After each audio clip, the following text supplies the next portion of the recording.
Good evening, ladies, lords, lasses, and all those in between. It is I, your humble game master, today, the Deathly Shad, here to bring you some more Rains of Vitrium content, with me and my lovely little co-hosts. Please, Agathar, say hi to the people. Hello. Morrigan, say hi to the people. Ashes goes first. I'm saying Morrigan, say hi to the people. All right. Hello, people. Francois, say hi to the people. Hello. Soren, say hi to the people. Hello. And Vaelyn, played by the same person, say hi to the people. There. And Cazadora, new person, say hi to the people.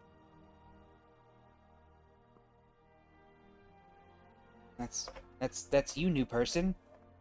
Did it Ash. not carry through? I said. No, Yeah, no. it did not carry through. Oh, Wah, well, wah. hello.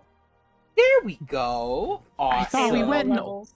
I thought we went in order, Shad. What's this? Oh, we do go in order. I just wanted to introduce the new person last this time. Okay. Anyway. So let's get right into the action, shall we? I have to change my intro for the first time in 4 years. Yeah. Ba-ba-ba-ba. Well, I mean, you had to change it slightly. Or I would do my bullshit. And there we go. Now that has been adjusted, I can properly begin.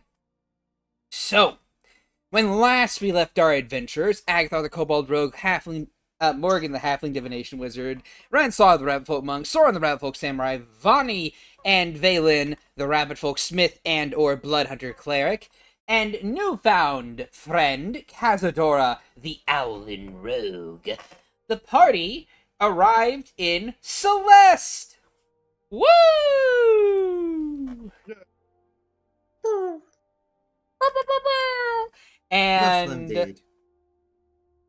And they effectively made their way up to the Ranger's Grove to meet with the general of the army there, after basically, name dropping the fact that they knew another general in the military that they saved from one of Lucas's encampments, who said that, that he would help them. And he did. They got in, no issues. Meeting the general. I'm very professional. I remember what their name is. Yes. General Valdezaski. Our players were introduced to kind of the general mood of the area here, where Soren and, by proxy, Vani were both frowned upon just a little bit, but everyone else was accepted with open arms. Hooray! Till they found out Soren could indeed cast magic, then it's just Vani. Yeah. Tragic. At any rate, after basically talking with the general, they were introduced to Cazadora, new person, and they were basically told, hey, the person you're looking for, this Alex, was captured by ch-ldr-n, and they're over in Agna Aquilia, the floating city that has been fully captured and taken over by ch-ldr-n. Not a very good time, tragically, but they did reveal to the party secret places, or should I say military targets they could attack to weaken the infrastructure and their hold on the city, to effectively give the army an inroad to attack it as well. And with their mission in line, they effectively left the area. And of course, Cazadora stole from the rich because, gotta give to the needy and so on and so forth. Just yoinked it. I love a first impression. Yoinked a whole box of funds. And whenever the party was adverse to taking those funds and, not giving them back immediately, Cazadora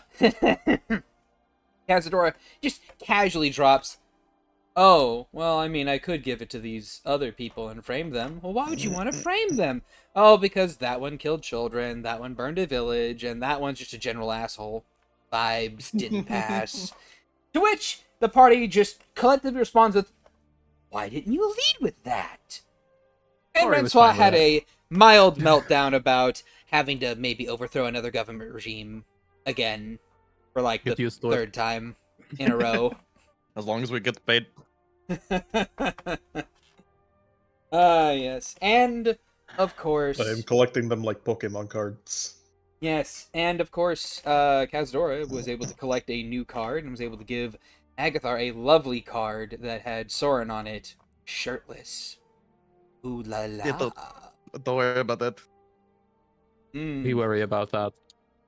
Oh, I'm gonna be. I worry about where that picture was taken. Don't worry about that. And Oh, what you you should be did wondering it. is how. I'm telling him. I don't. Joke's on you. He wouldn't care. Oh no, I know he wouldn't care if it was just for you, but that was a public card. uh, They could anyway, be jealous. so yeah, and with that being said and done, I believe we left last session off on a bit of a cliffhanger as a particular boy that's been missing just a little bit arrives at a small hovel just outside of a particular location that is undisclosed as of yet, and Vaelyn walks in to meet with the Archmage of Transmutation.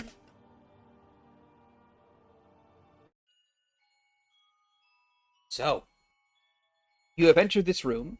You have spotted your little pink-haired, mismatched-eyed halfling friend, and you have said, "You owe me."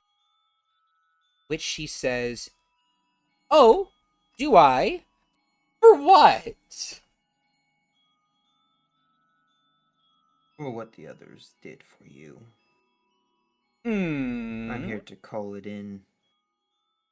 Ooh, calling in someone else's favor? Interesting. I suppose I could be convinced. What do you need help with? You did something to Soren. I assume you can do the reverse effects. Oh? You want me to depin you? Yes. Oh, really? Really? Most people don't want that to happen. You know, just a little minor aside there. Most people don't take too kindly to that. So why, in all the world and all the people, all the possibilities, are you coming to little old me to get that done? Because, as I said, you owed us a favor. More specifically, me. And I'm calling it in. Unless, of course, you can't do it. If so, then I'll be on my way and figure out another way. Oh, no need. You see, I can do it, but in order for me to do so, I need objective permission from the person I am depinning. So, she walks over to you, and while she walks over to you, you see the wood on the floor kind of warp and bend into a stairway so she can be face to face with you. And she smiles. I need your express permission to do. Why else do you think I'd come here and say that I'm calling in a favor? Yes, and that's fine and all. But I need from you exact words. Oh, Miss Archmage of Transmutation, please depin me.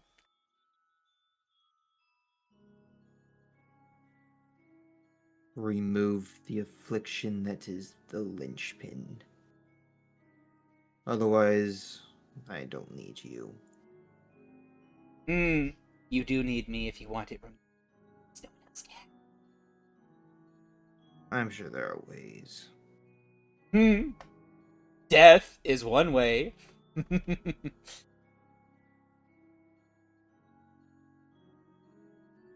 Now, one more time for little old me.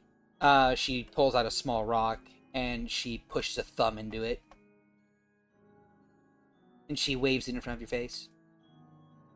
Say, dearest Archmage of Transmutation, please remove my linchpin status. I'm not going to play your games. But I need this. You don't need anything. But you I do do. all of this for your own wants and needs. I'm not playing into another Archmage's games. Either you can do it or you can't, and you will or you won't. Simple as that. I will.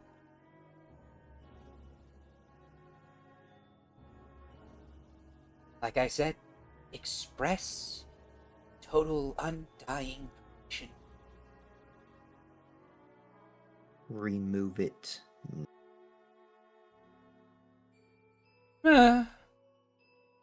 It's a lot less, ooh, please, than I would have wanted, but I suppose it will. She pulls her thumb out of the rock, and then she squeezes it very lightly, and you hear your voice echo from it. Please remove it. No, sorry, you just said remove it, yeah. Remove it. I suppose it's good enough. She'll toss it in the air and catch it, and then she will place her other hand on your chest. May you make me a Constitution saving throw. Oh boy. Don't fail.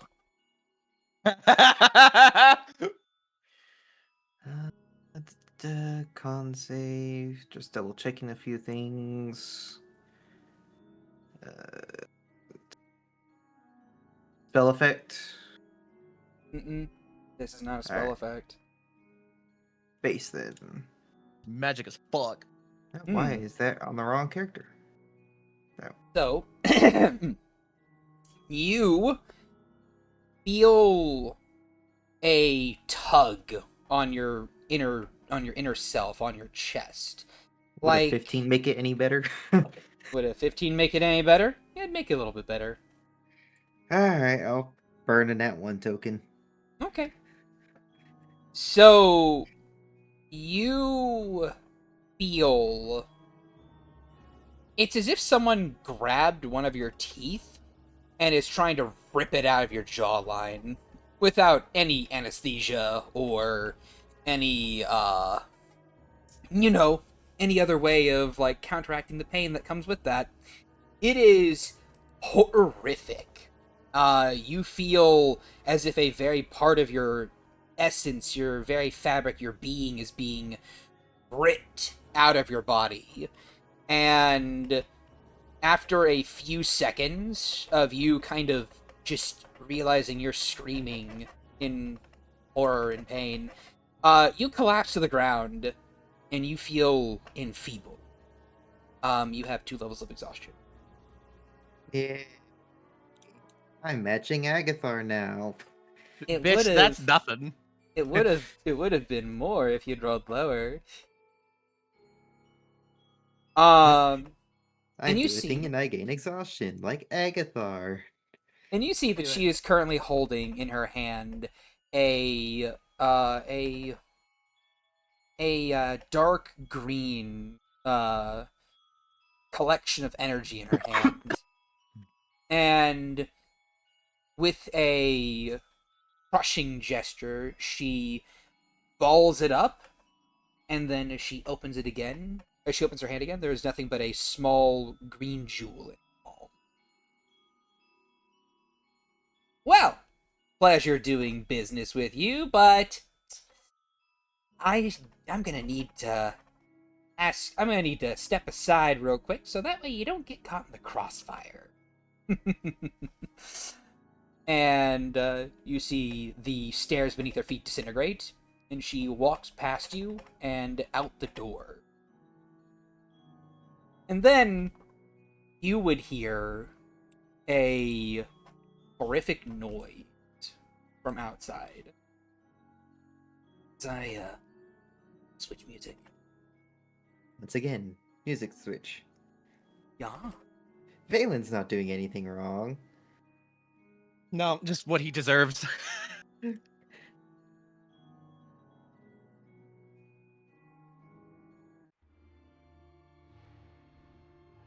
Hey, you hear from outside the sound of a deer screeching, a horrendous, long, keening moan of a horrifying monstrosity as you see this light green energy coalesce and pop as Master Mel appears, but she is looking far taller with these long, gangly limbs. These her spine kind of rearranged along her backside with these bone spikes protruding out of it. This horrifying, toothy visage and these dark green flames for eyes as she stares at the Transmutation Archmage and she points at her. And she says,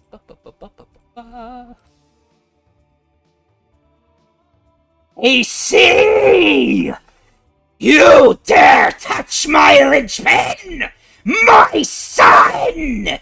I will rip the skin from your body and flay your muscles!" And AC just smiles and goes, "Master Mel! Well, what a lovely little occurrence this is, isn't it?" And she says, "Oh," and she has to dodge to the left as Mel shoots forward and buries a fist where she once was, the ground rotting and warping into a bramble-like growth. As she lifts up her hand and you see like the sands begin to shift and move as hordes of skeletons begin to rise and pull themselves out from the sandy depths. And in response, you see Haysi just kind of like skipping backwards and grinning as a similar army of sandy golems and constructs begins to swirl and form around her. Hey! No harm, no foul there. It's good to see you back in action. But you should know, he wanted it.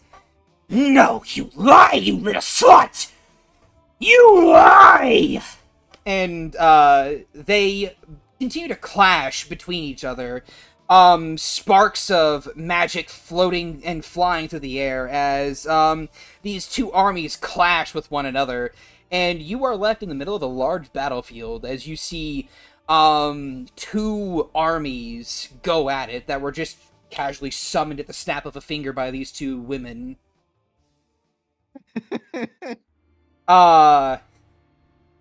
And I will say, as you're kind of sitting here, what do you do as you're sitting here looking at these two fighting? Seeing these two fighting, Soren, sorry. Sorry, he's suddenly there. Yeah, Vaelyn just looks at them, and he's both disgusted in what he sees and very much unsurprised from what he knows, from what he knows from his past. And he just watches. He thumbs a vial in his pouch while also rolling it in his hand with a seed, debating, ultimately just watching. Okay. I would say after a few minutes, you would watch as, let me just roll a thing. Okay. It looks like in the current struggle between the two of them, Haysi is the one winning, as she is lifting up large walls of stone and creating labyrinthine mazes for Mel to chase her through. Although she doesn't necessarily chase her through them, as much as she just grabs the walls and rots them away, and just goes in a straight line towards the only life force that she can detect, aside from you. Screeching about how, "You've hurt my son! You've hurt my son! I will never let you escape me!" And, this woman, this Haysi is just like, really, you're so much more fun like this, Mel. Come on, let's play some more!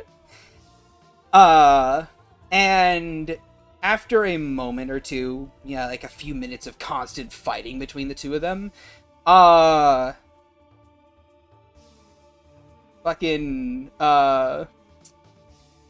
you would see inside this middle distance of stone and rubble, a large pillar of stone kick itself out of the dirt and send Mel flying as she soars through the air and lands with arrested momentum with a featherfall spell onto the ground, panting a bit. And she glances over to you, and you see her form shuffle and shrink back down into her normal self. And she just rushes over to you. Vaelyn, are you okay? He'll point a spear at... Motherfucker. He'll point a spear at her as she approaches. Why do you now care about me? I was nothing more than a tool for you. I told you, I'm no longer one of yours.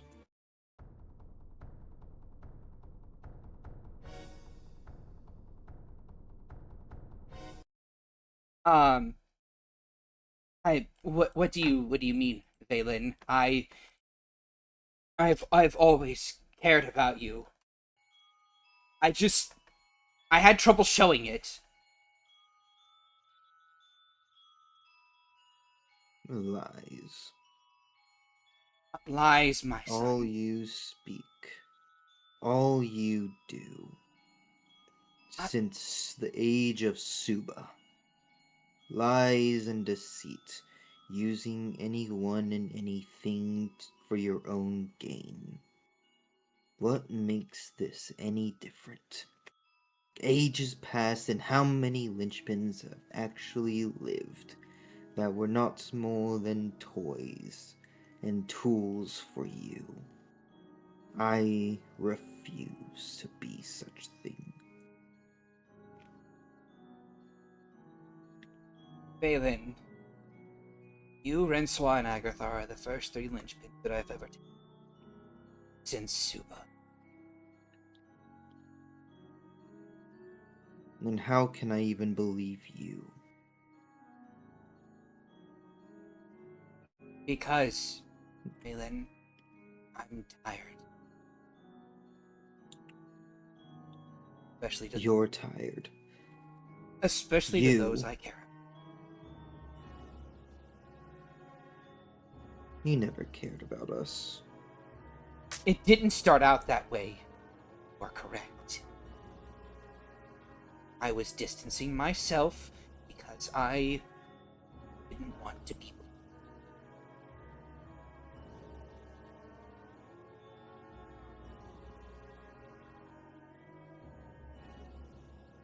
And yet, you do what you are doing to keep me under your wing, under your control. And No. I refuse. It's not because of that. I thought she hurt you. Why? I felt Because you lost another tool in your little arsenal? No! If it wasn't for Lucas's experiments, if it wasn't for my lynchpindom, would you have still purchased me from him? Purchased a weapon?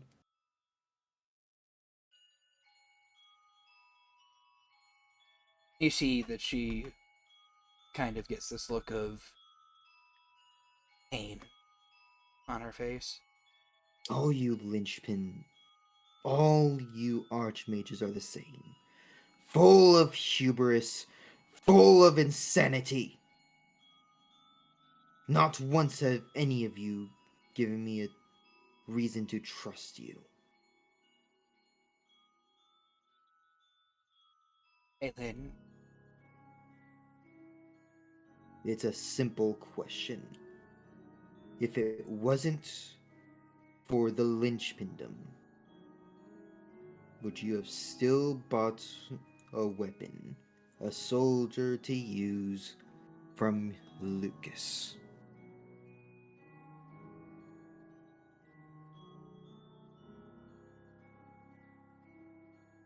I would. But only because Renswall wanted it as well. Lies. It's Of not Renswall. lies! You just wanted another pawn, and you felt yourself taken advantage of by Lucas, so you went back to purchase another.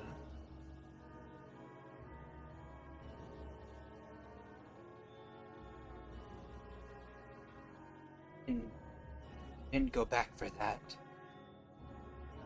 Or so you say. So you believe. Is your age finally catching up to you, Subian? Are you finally being as your master as a previous archmage of necromancy? Don't The same as Dralam did? Losing your mind and self? Don't compare me to that one. Don't compare me to him. And yet to look around you. You lose a toy and you go mad. You lose a tool and you wreak havoc. I thought you were dead. Better to be than one of your tools, than to be another pawn and plaything of the mages. Vaelyn, Than I'm to not. be another experiment. Vaelyn, I'm not saying I'm a good person. I'm not saying I ever was. I'm trying to be better. Trying. Trying to let myself feel again. As for centuries, I closed myself off because I was afraid to feel. I was afraid to be weak. I was afraid to be exploited myself. And yet you have no real thoughts to exploit others. As he did with the nobility of Suba and countless more throughout the years. Different time and a different me.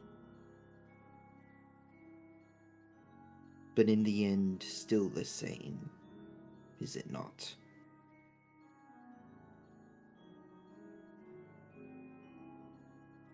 You truly believe in redemption at all?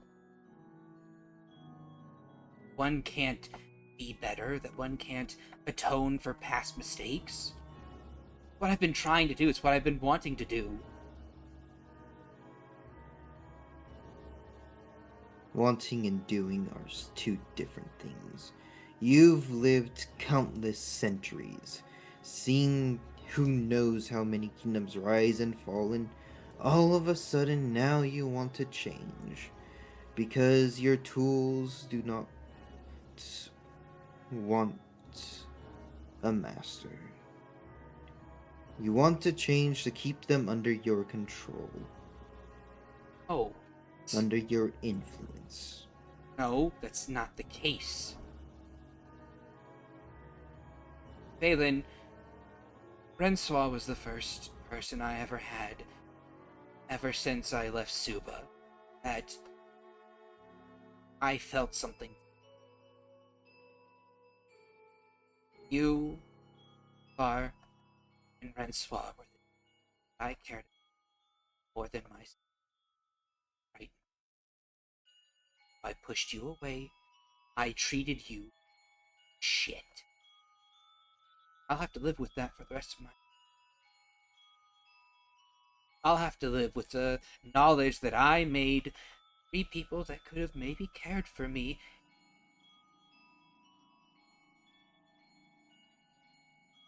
And I am blessed. At least 2 of them forgave me. And I know that I can't ask you. I know that you are valid in your belief that I'm just another liar, another horrid monster. As I was.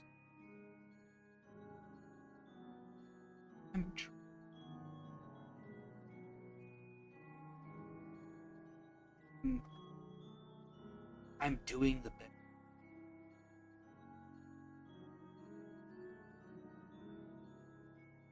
You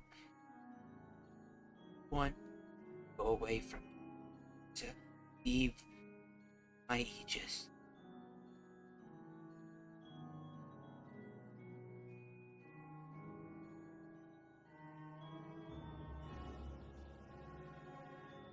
It only took me losing the affliction of lynchpindom for you to finally realize that. Not me throwing away your mark, not me walking away, but you losing an important tool.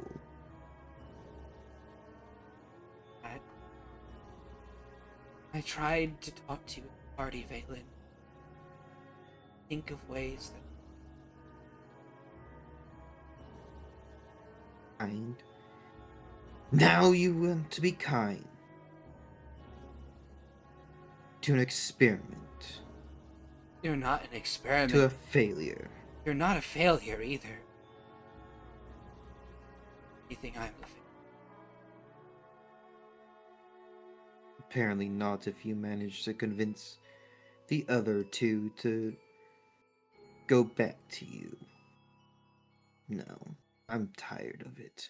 I'm tired of archmages. I'm tired of all of this nonsense being a tool for you. For all of you. No archmage has given me reason to trust them. I only came here because a favor was owed, that I called in, that I was not a part of, but I used. Just as you use us, I use you and your ilk.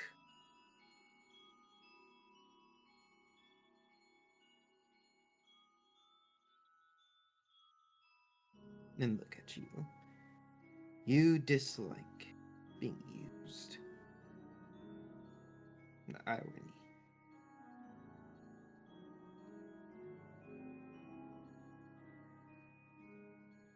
Vaelyn.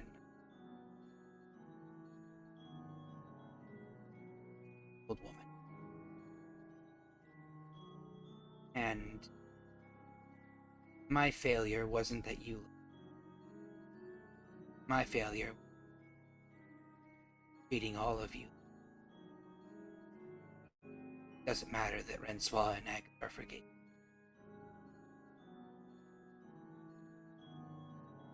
What matters is what I did.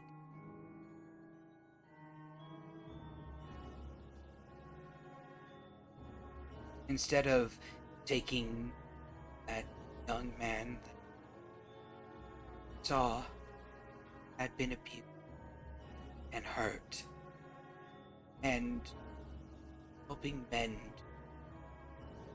a broken child shattered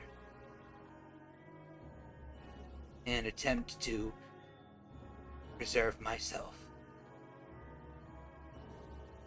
Selfish. It's horrid.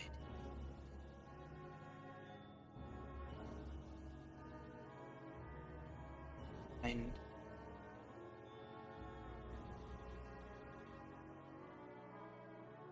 sorry I wasn't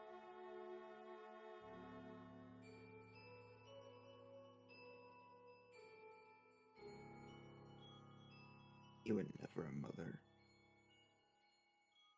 Just one slaver for another. And Vaelyn will begin to try to walk away.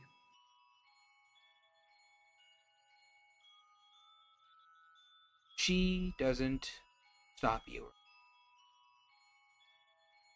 She simply...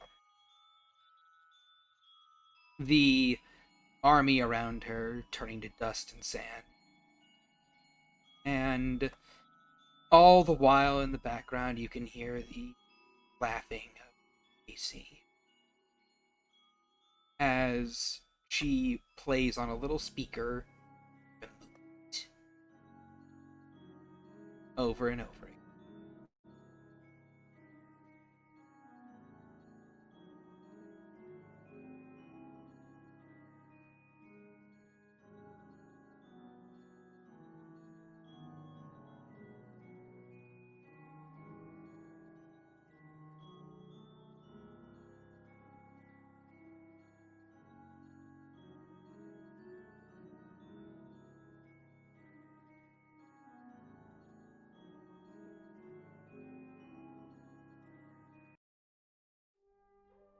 No! Meanwhile, with the other party,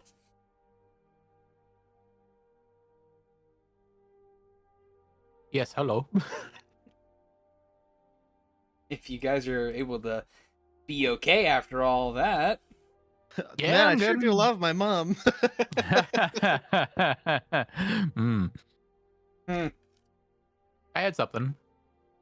Oh, well, your cart is on the way to the Battle of the Bulge, basically, in the Hagwoods. So you can tell me what you're up to. Wait, This are we is going- kind of Sorry, are we going into the Hagwoods or were we going to the Mage Field? we're going through the Hagwoods to Oh, the Mage Field. Right, sorry, I lost myself on the map. All right, I was way Yeah. more up. Yeah, Never mind. We're, don't mind we're me. all the way down here. We're all the way So down. this is contingent on Cazadora taking Morrigan's advice of going up to the garden to be alone and get a moment's rest away from all of the questions. Oh yeah, as soon as the meal is over, she's gonna do the super awkward trying to exit the room where the people are, but not quite sure if she's supposed to say goodbye or not. So she just kind of She just kind of like calls the police. Oh my god. This is under the police. So yeah, you're up there. A description of the garden. The garden has a little like path. It's a simple straight path. It's not a huge garden. Either side has different herbs and a few root vegetables growing in soil that seems to be kind of boxed and held in place up there, and one sort of like twisting birch tree, kind of treated like a tree it purposely stunted from reaching its full growth, but not so much that it's become like a bonsai tree. White bark with those sort of blackened splotches of bark poking through that kind of always looked like eyes, with how birches typically are. But it's quiet up here. The long strands of leaves that kind of hang down from a birch tree as the cart moves along. And as you're up here, you probably, like, Morrigan's not trying to be terribly stealthy, but she'll let herself up and spot you. Take a step or two in your direction. Not what you expected?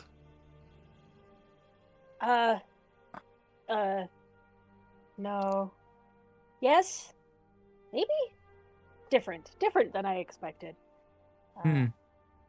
She's, kind of running her fingers through her feathers, on her wing over and over and over again. Some of the primaries are looking a little bit, overpreened. She's trying to self-soothe a bit. That's not good for your plumage, you know. Yes. She extends a hand with a bottle in it. Here, to ease your nerves.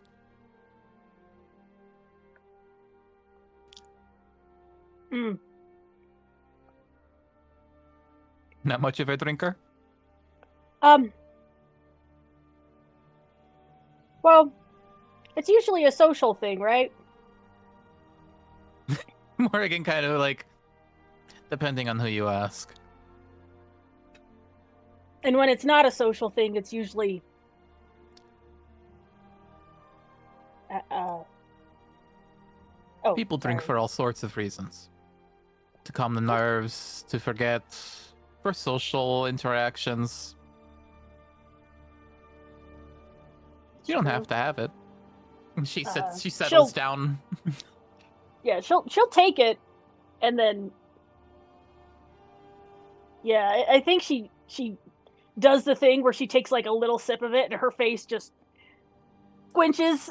Oh, it's hard stuff. Morrigan, through her drunken stupor over the last few months, has definitely moved on to like hard whiskeys and such. So it burns bad going down. Yeah, I think she sees does you, like, the thing where like each of her eyes just start blinking individually, and she's just like, okay.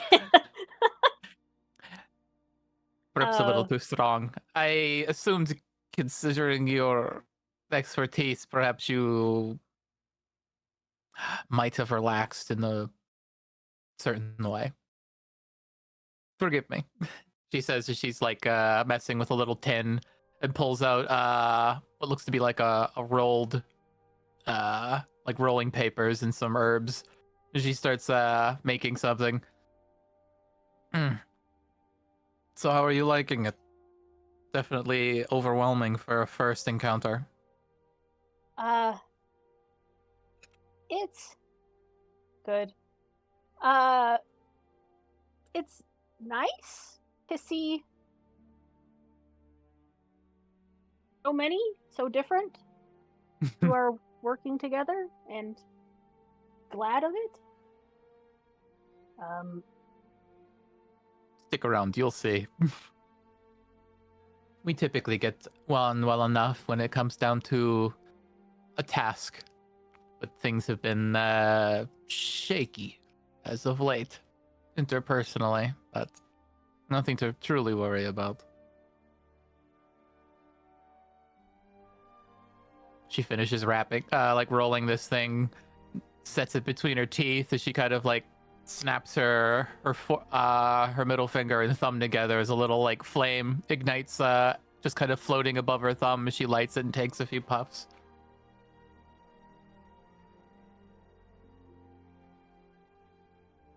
I'll say I was certainly on your side with taking the chest, but I've been called a renegade when it comes to this group's actions. It was an impulse. I probably should have not, or at least waited until we were further away. Kind of wanted to make an impression. You do have, as a group, reputations individually and as a group, and I don't know. Oh, let me tell you, that bunny has been nothing but upset with all of the terrible things we have had to do along the way. And the kobold a little less so. Mm. But, I mean, it's good okay. to not. It's good to not drop your morality. We can't all be crazed spellcasters. I mean, I hope none of you are. She gives you a look. Praised part, not the spellcasting part. I also didn't mean to make the impression that like all of the Celestian military is bad and evil, because they're not. They're just. I didn't assume. They don't. In places like this, it's always a few people vying for such power, corrupting those below them, or forcing the issue. Yeah. It's a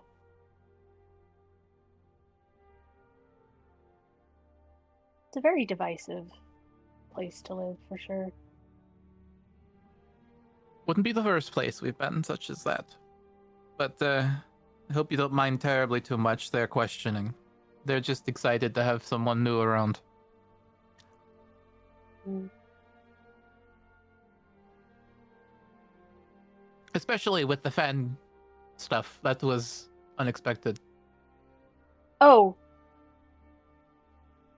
Not that you have it, just that it exists. Oh, yes. It's out there. I'm slightly I guess none of you go to, like, flea markets, or... Because some of it's, like, very prominently displayed. Kind of hard to miss in some places. I haven't ever been to the, Vitrium, but... I suppose it's kind of my taste.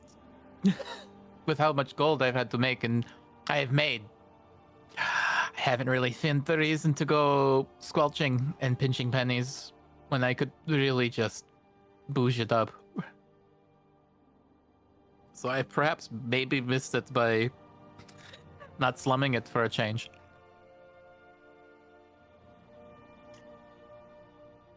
Mm. Shigeru does like this sort of like huffing the smoke out with a half chuckle. I'm not making this any better. It's good. It's just... It's not fair for me to have expectations of people I've never even met, so I certainly can't say that I was disappointed or upset in any way. Uh, I mean, outward appearances aside, we are probably pretty close to the same as we had started this journey. Maybe Agathar's a little less gullible. A little. Can't be Sneezes in that the small and be that easy to talk into stuff. He's a good lad. He's a magnet for people. But I've dirtied the air enough. I know you came up here to be alone. I just thought I'd check in. She says as she flicks the burnt end of this makeshift cigarette away. Ugh.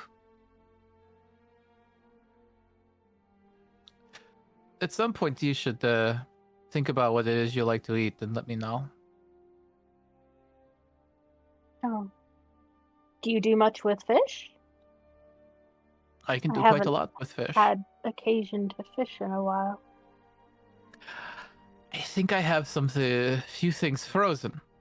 So long as you're not impartial to something being warmed up, we haven't really had a lot of people vibing for seafood. I always keep something on hand. Mm. We'll pick something up soon. Oh, well, thank you. That's very kind. Thank you. He gives you a pat on the shoulder. In my home, everyone eats. As she heads to the hatch and pops it open and starts heading back down. Yeah, Kaza will just keep messing with her wing feathers. All right, that's what I had. All right. That is that. So, you guys carry on. Is there anything else you guys would like to do today while you're vibing? The calm before the storm, as some might say. Let's see. So, what, like all 5 of the missiles are done for Mori by this time? Probably, yeah. I mean, like, but before you get to like the borders, yes, they will. Yeah. Well, we do need to test them. So if we've gotten them done, I think I'll take Agathar aside with one of these things. Okay, good. I find the boy. Where is the girl? The boy, the girl. The boy girl is in Where- the training room, I guess, sparring with. You know what? We're gonna do if it, who's she sparring? She's sparring with Renswa if she wants to. Just to help loosen her up, lose some baby weight, some egg weight, and kind of get back in the swing of things. Like most of the weight was in the egg. We don't talk about that. We're not gonna talk about it. It's Cobalt. I don't know. So yeah, if Rensra wishes, Aggie will be sparring with her. Yeah. All right. And yes, the two of So them you- are sparring together. You heard the tip-a-tap of Morrigan's boots, and she makes her way down, scratching her head, bandana tied around, keeping her hair out of her eyes. Oi, Agathar. Huh? She turns and it just gets decked by Renswa's kick. Ah! Oh, sorry. No, Such Fair. great timing. fair. Ouch. All right. What's up? She gets up from being Yamcha'd and then turns to look at Morgan. We have some testing to do. We have enough of these spears ready. We just need to test them. And seeing as you'll be the one wielding the thing, it's only right you be the one to fire it. Fair enough. Gets me a feel of the recoil and such. Belle, why don't you tag in? And she'll go to the edge and kind of climb up. Sure thing, Mum. There. We're heading up. Mario's like, any chance you could convince that cat to give you a chunk of that ship shielding for us to fire at? That cat? I mean, I'm sure maybe we could ask Cinder? I know he's illusionary and he could kind of make some stuff exist. Bam! Say gold it, card. and I will appear. Cinder says he pops up out of nowhere. Don't worry about him. He looks at him, vanish. I have a purpose. Yes. What do you need? What do you need? What do you need? Nothing. For Morgan, Feon's not a cat. I don't know what she is. She has a cat-like face, two sets of ears, both of them feline. She is a cat. Fine, fair, I guess. I mean, I already used my card, so Yes. You have special privileges. Just whisper into it and ask if we can have a chunk of shielding. But I am here. I can make shielding.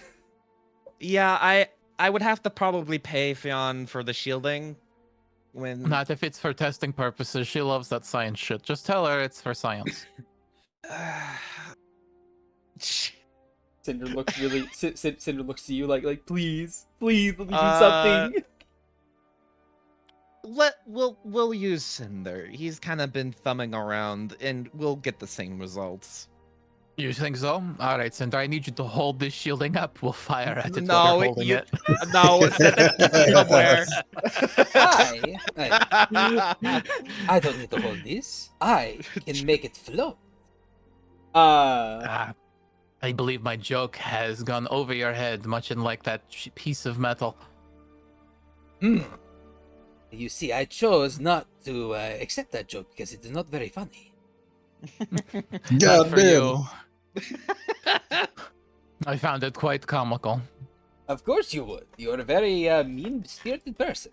Say this, one might say, yes? Thinks for a moment. That's yeah. You got me there. Yes, of course. So we head out. The cart is like taking a short break. as we set this up. He sets up, let's say we want an angled piece of metal, something at about 95 to 85 degrees. Are you wanting it in a specific shape?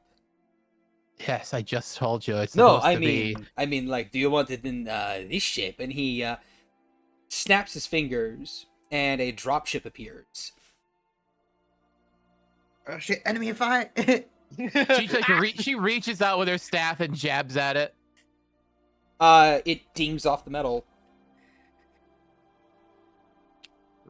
Red spy in base. Red spy in base. Is that thing functional? It could be. Depends, do you believe in that? I look at him. It's like, so the last time we were at odds with them, you could do this, and you did not.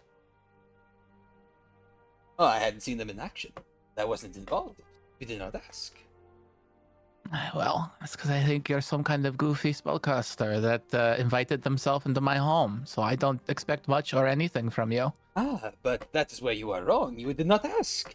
I am the linchpin of illusion. Yes. Ah, you are also the tenant living under my roof. If I do this for you, if I protect your cards, will you waive your tenancy fees? She kind of like stands up a little straighter, arms tucked behind her back. If you can do so successfully,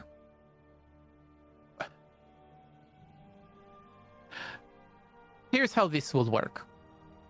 You will no longer need to pay me any rent up until the point you fail, and then all of the back rent will be owed.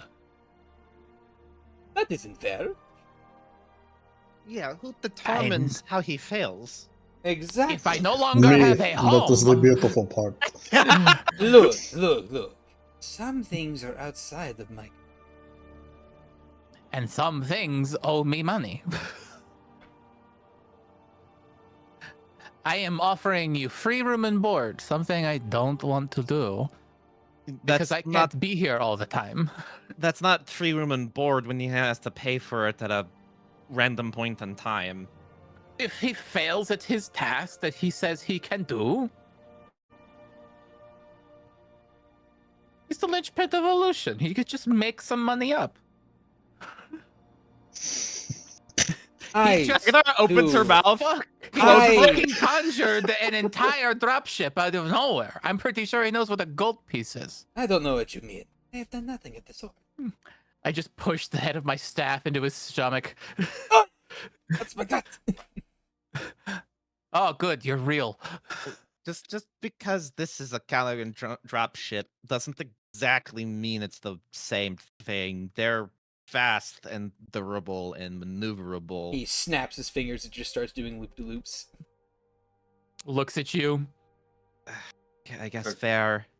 It becomes a 1-to-1 replica. So, do we have a deal or not?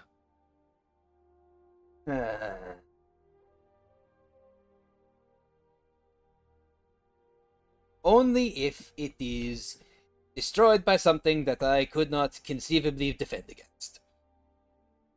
Oh, sorry. If it is not destroyed by something I could... Yes, that. Fine. If you fail, if you are grossly incapable... This is outside the wagon. Yeah, it's like, yes, if you are grossly incapable of defending the cart, I suppose I can't hold it against you.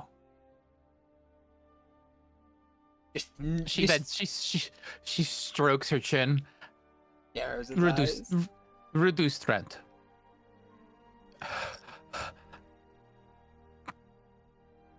At any rate, this dropship can only last for a little bit of time, no?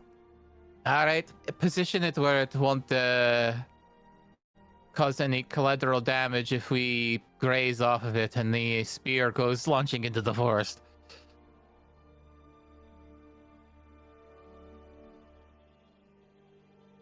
Looks at him as he doesn't do anything. There, put it there. All right. He puts it there. He puts it in a spot that's pretty like a clearing, and then she takes Agathar a good distance away. All right, let's go over how this thing works. Cinder rushes off to be beside you guys.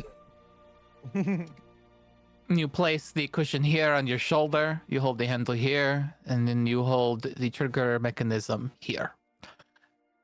And then when you line up the glass with your target, and you see, as you do, there are little symbols of light that seem to start to appear and kind of encircle it. And then you sort of see like drag, but it doesn't really go anywhere because this thing is stationary. This center point, that little rotating circle with the triangle, that is where you will train your eyes on the target. It will correct for speed and distance best it can. For now, let's just see if we can pierce its hull. Okay. Also, she takes like a big couple of feet away. I am unsure whether it will kick you back or forward, so prepare. Oh, hey, Oh. Agathar. Huh? You do realize that I can create lifelike illusions, yes? He is going to have to wield this thing. We need to know how it works and how it reacts with his body. Yes. I need to get a feel for it myself. Yes, I know. I am not referring to this. I am referring to something else, no? You do Then do you realize thi- that I can create lifelike illusions, yes? Okay. Do you want to What are you put going to have buttons them? in front of it? No, Right just now go we ahead. are Do what you we are are going test- to do. we're testing its penetration qualities, not whether tracking is up to snuff. Of course. Yeah, that'll be a later test. As her appendages slither out of her back and just kind of like plant themselves into the ground to help with the possible recoil, and she will line up the sights and then to if I have to roll anything, do the steady aim so I can just get advantage and then fire it. right. Okay. What is this a two-hit weapon or is this a saving throw weapon? Morgan hasn't installed anything like runes for because I thought how funny would it be if I took like half the runes for magic missile and just stuck it to this thing so it could never miss. But I feel like that would probably be Yes. egregious. Very. So Yes. it has a targeting system, so it's pretty much a dummy round. It's just you're the one who has to calculate for distance and speed. So it is a two-hit weapon or a saving throw weapon? I would say it's 2-hit. Okay. Then roll a dexterity check at advantage.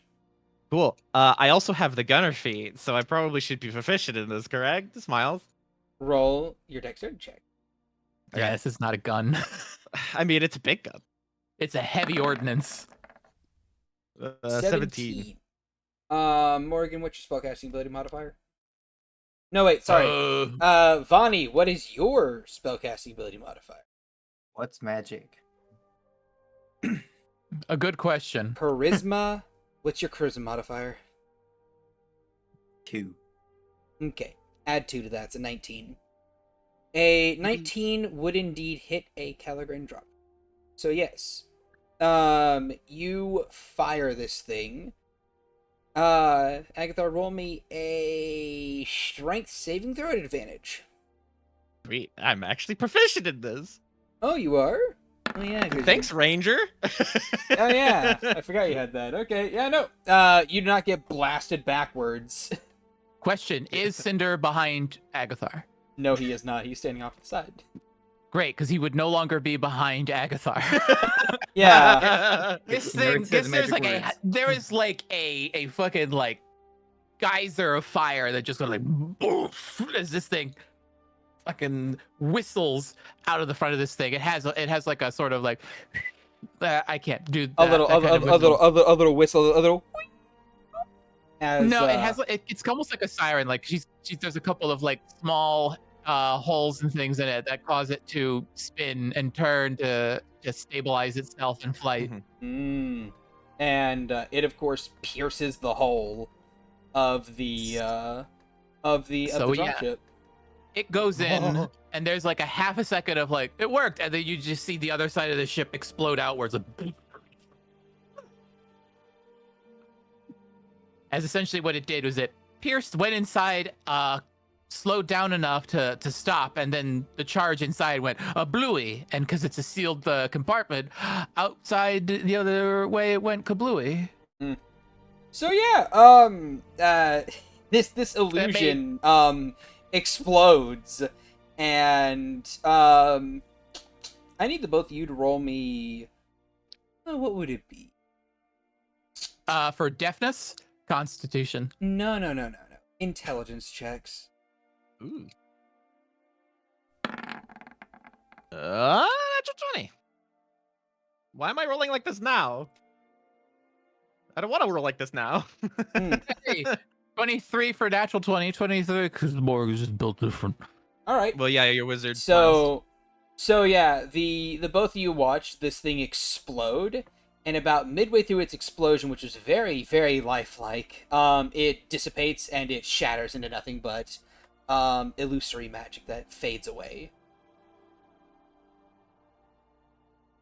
Well, if that's a close proximity, it's a decent success. So Penetration, explosion, and ruptured the interior compartment. Whew. She rolls her shoulder slightly. Yeah, That's you what's wouldn't get totally this thing's got wicked. This thing's got the kick. I like it. Yeah, it will likely be more difficult to use while in the air. It will certainly throw your companion off kilter. Probably, but nothing he can't compensate. Do you One need me to hopes. make one fly around? No, I will be in the air when we use this at ground targets. So honestly, I should be moving and aiming at something stationary. Yeah, just Ah. remember that circle with the triangle in the center is your reticle. It will move about the glass while it calculates distance, speed, and the like. So your attack will land more accurately. Okay. Yes, this is a great start. It's something. It'll at least equal our instances of having to deal with those airborne monstrosities that love to hover. Yep. Anything we can do to fight those things, the better. It's why I made Ajax in the first place. No. Yes, I will say you probably couldn't carry more than a few of these things. They're kind of unwieldy and heavy to load, so... So how do I those don't think things it's- work? How are they made, so to speak? Looks at him. Miles? Out of your pay grade. What? You don't want to explain You the c- science? Well, if you made a ch-ldr-n ship by staring at it long enough, I want you to see this as little as possible. I mean, why? It seems he can make the ammunition for it. She I kind mean, of so she can kind of like Bonnie, but she has a sort of like scrunched up face. Like I like making these. Of course. you know what? I Fair. wouldn't want to take that away from you guys. I am simply asking how they're made because they're interesting. Although you could, in theory, would you be able to make ammunition like this, but essentially make metal spears covered in illusory magic? We could fake out some things, or when it's in flight, it duplicates. True, but there's also the instance of like the anti-magic fields these things like to employ. Right. The Ah. basics of these spears does have magic within it, but it does not need it to land, only to fire. Ah, Right. yes, but It's the same Yes. science as the railgun. Ah, yes, but here is the other question. How are they to know the difference, yes? They don't need to know the difference. They have anti-magic fields. Ah, you two are It's something fun. to. I was the one that suggested an idea. You are fun, yes. This one, points to Morgan, not so much. It's called What? being a realist, you fop. Yes. Of course. Yeah. But I who is deal to in say what they is don't likely to duplicate? happen. Who is to say such things do not duplicate in the... Huh? Who knows? I certainly something that- don't. It's something we can explore at a later time, but right now we just want these things to work. Might I hold one of them for a moment? One of these missile bullets. Just like looks at him. Even Agatha kind of gives him a weird look. What? No. I'm going to give it right back after the moment. I don't like you or what you can do with your magic. I would like it better if you did not know.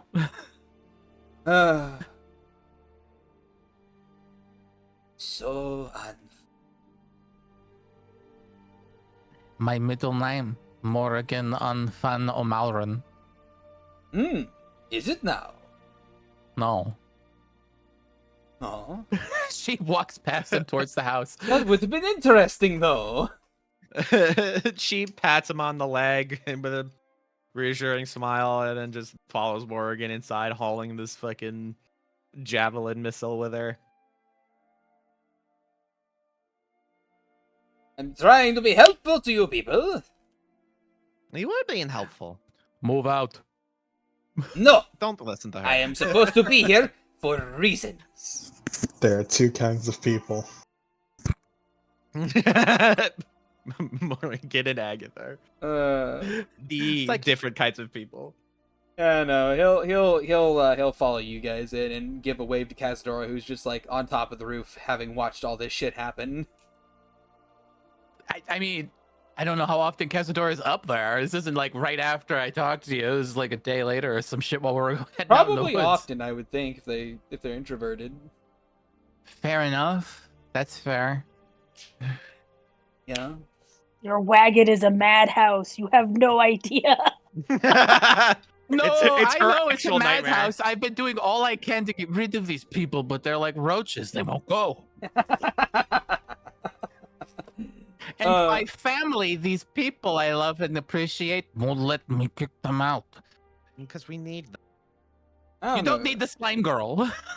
She is a linchpin. We need her. I'm having fun vibing, and also I combine things for people. Don't forget that I can do that. Okay, bye.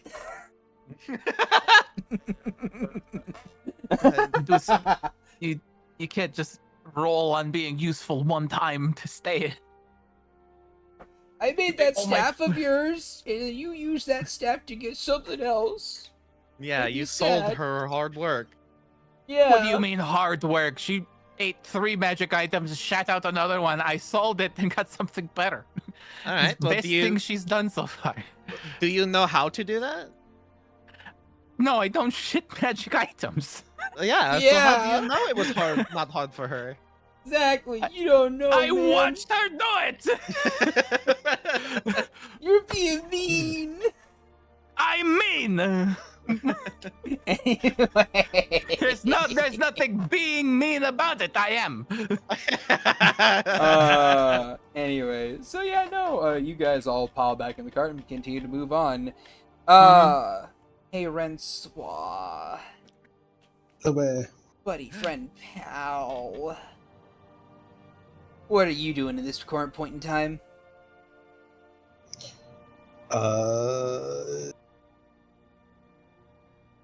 I do not know. I have no memory of this place. I mean, I will say, Belle, I guess sparring Bell. Yeah. she tagged in, so it's up to you if you want to follow through with that or you know what? We're gonna play the Broken Bones game. How many broken bones does it take to kick a? Stop playing. Yeah. Here's a fun little thing. during the sparring session, when like you and Belle are just like throwing like fists at each other and just like blocking, she's just kind of just. I wanted to ask a question actually, about you and Neatal, kind of, sort of, in a way, not directly.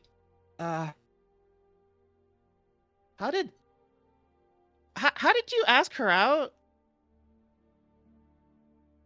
Did she ask you out? How did that happen? She kind of like draws short in the ring, kind of stance relaxing a little bit, Mhm. just kind of caught off guard by the question. Uh, well, it.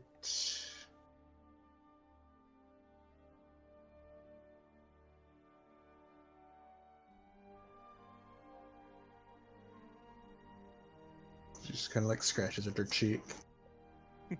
It was just kind of.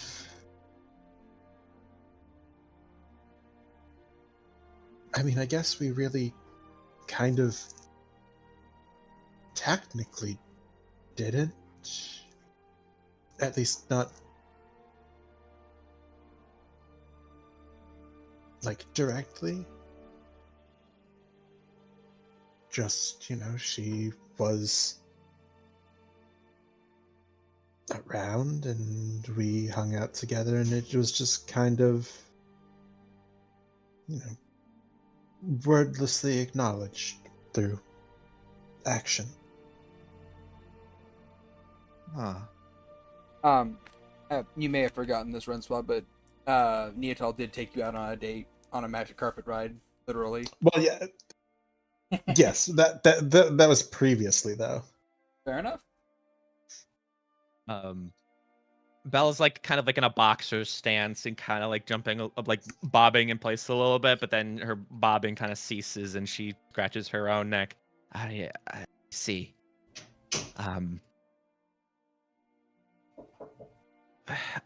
Auntie, do you think I actually have a shot with Lorelei?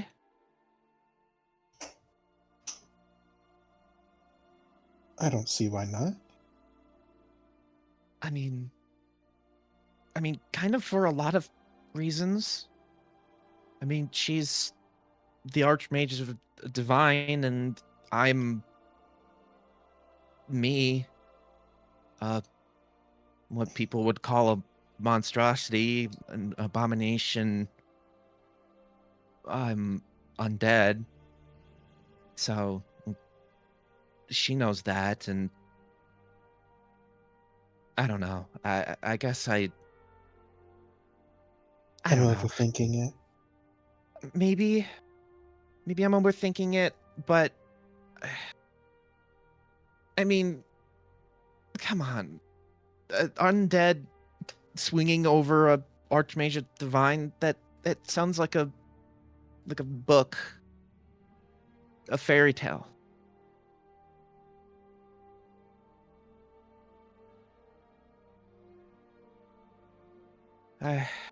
Well, then write your happy ending.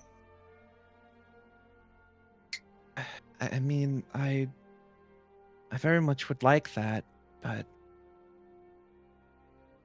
I don't know. It's all. She goes to. They see her like do the exaggerated like I'm thirsty kind of mouth movement where she like smacks her lips and she just mutters, "Right, thirst." And she goes over to like a water skin and kind of sits down to lean against the wall. I don't know.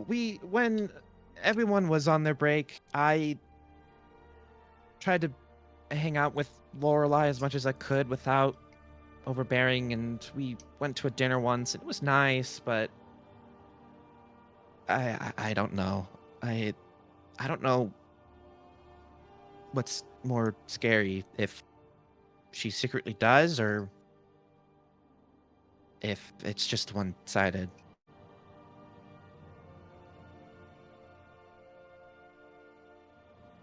And she like starts drinking from the water skin, kind of like how almost a baby would, learning how to drink, but she's like getting better at it.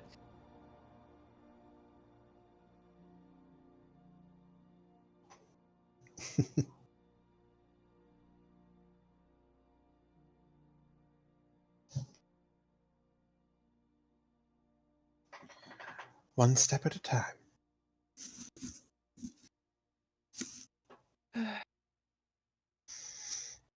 Yes. You can worry about what ifs all you like. Changing.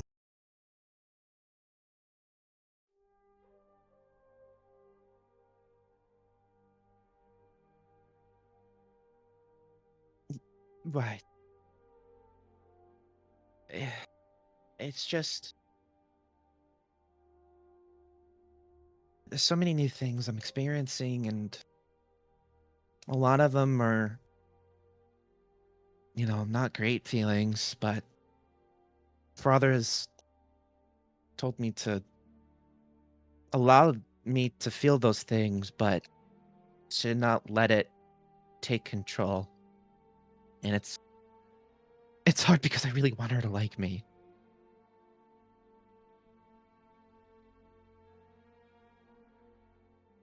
But I don't want to force her.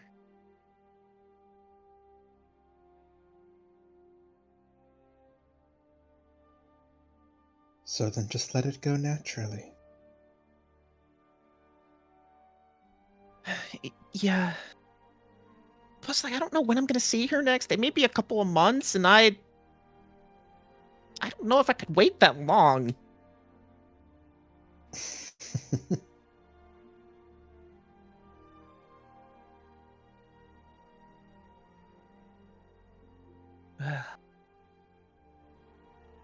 This is hard. It can be, yes.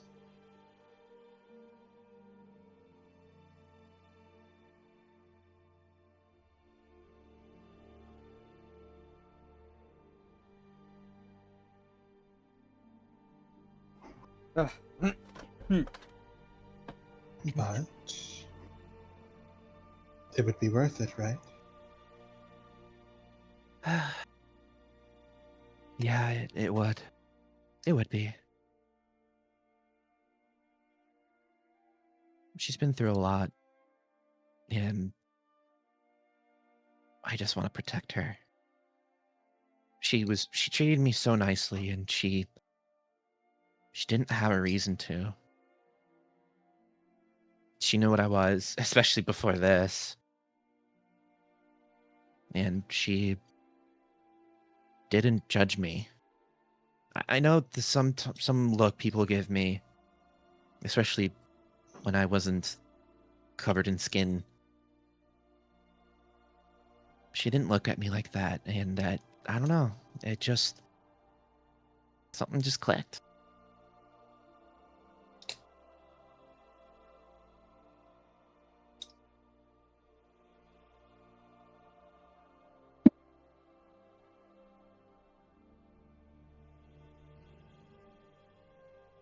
So then the biggest advice I can give you, with my admittedly very limited experience,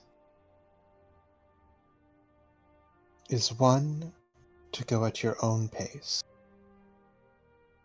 You don't want to force her, but you don't want to force yourself either. And two, do not worry about what others may think or may say.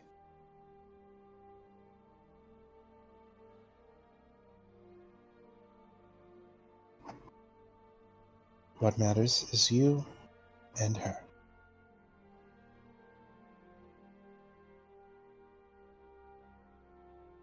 Right.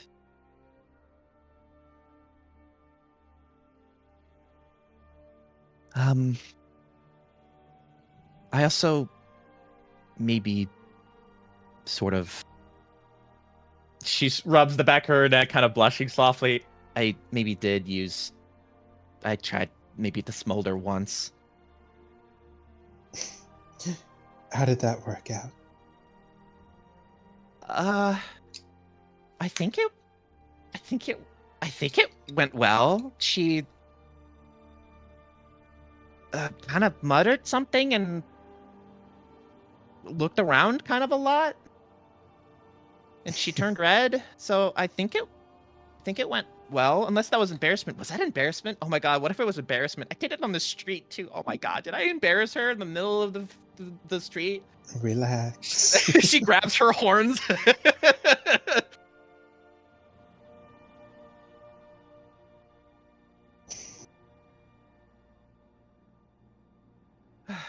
You're right. I'm sorry. You see her like plant her feet on the ground and kind of rub them in the sand as she takes a long breath. Okay, I'm okay.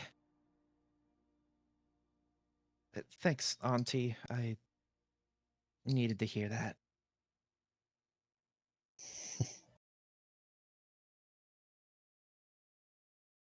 I also been practicing on pulling my punches. I didn't break any bones yet, right? No, you didn't. You would have. I would have known. You'll have to try harder than that to break me. Oh, whoa. She stares at her for like a hot beat before she stands up. Well, then, I suppose I don't need to pull my punches with you. I was training with the spear once, and I broke someone's ribs. All of them, kind of. You broke 3 of them. 3 of them. It sounded like all of them.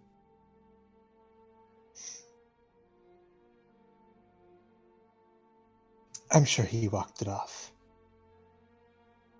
Something like that.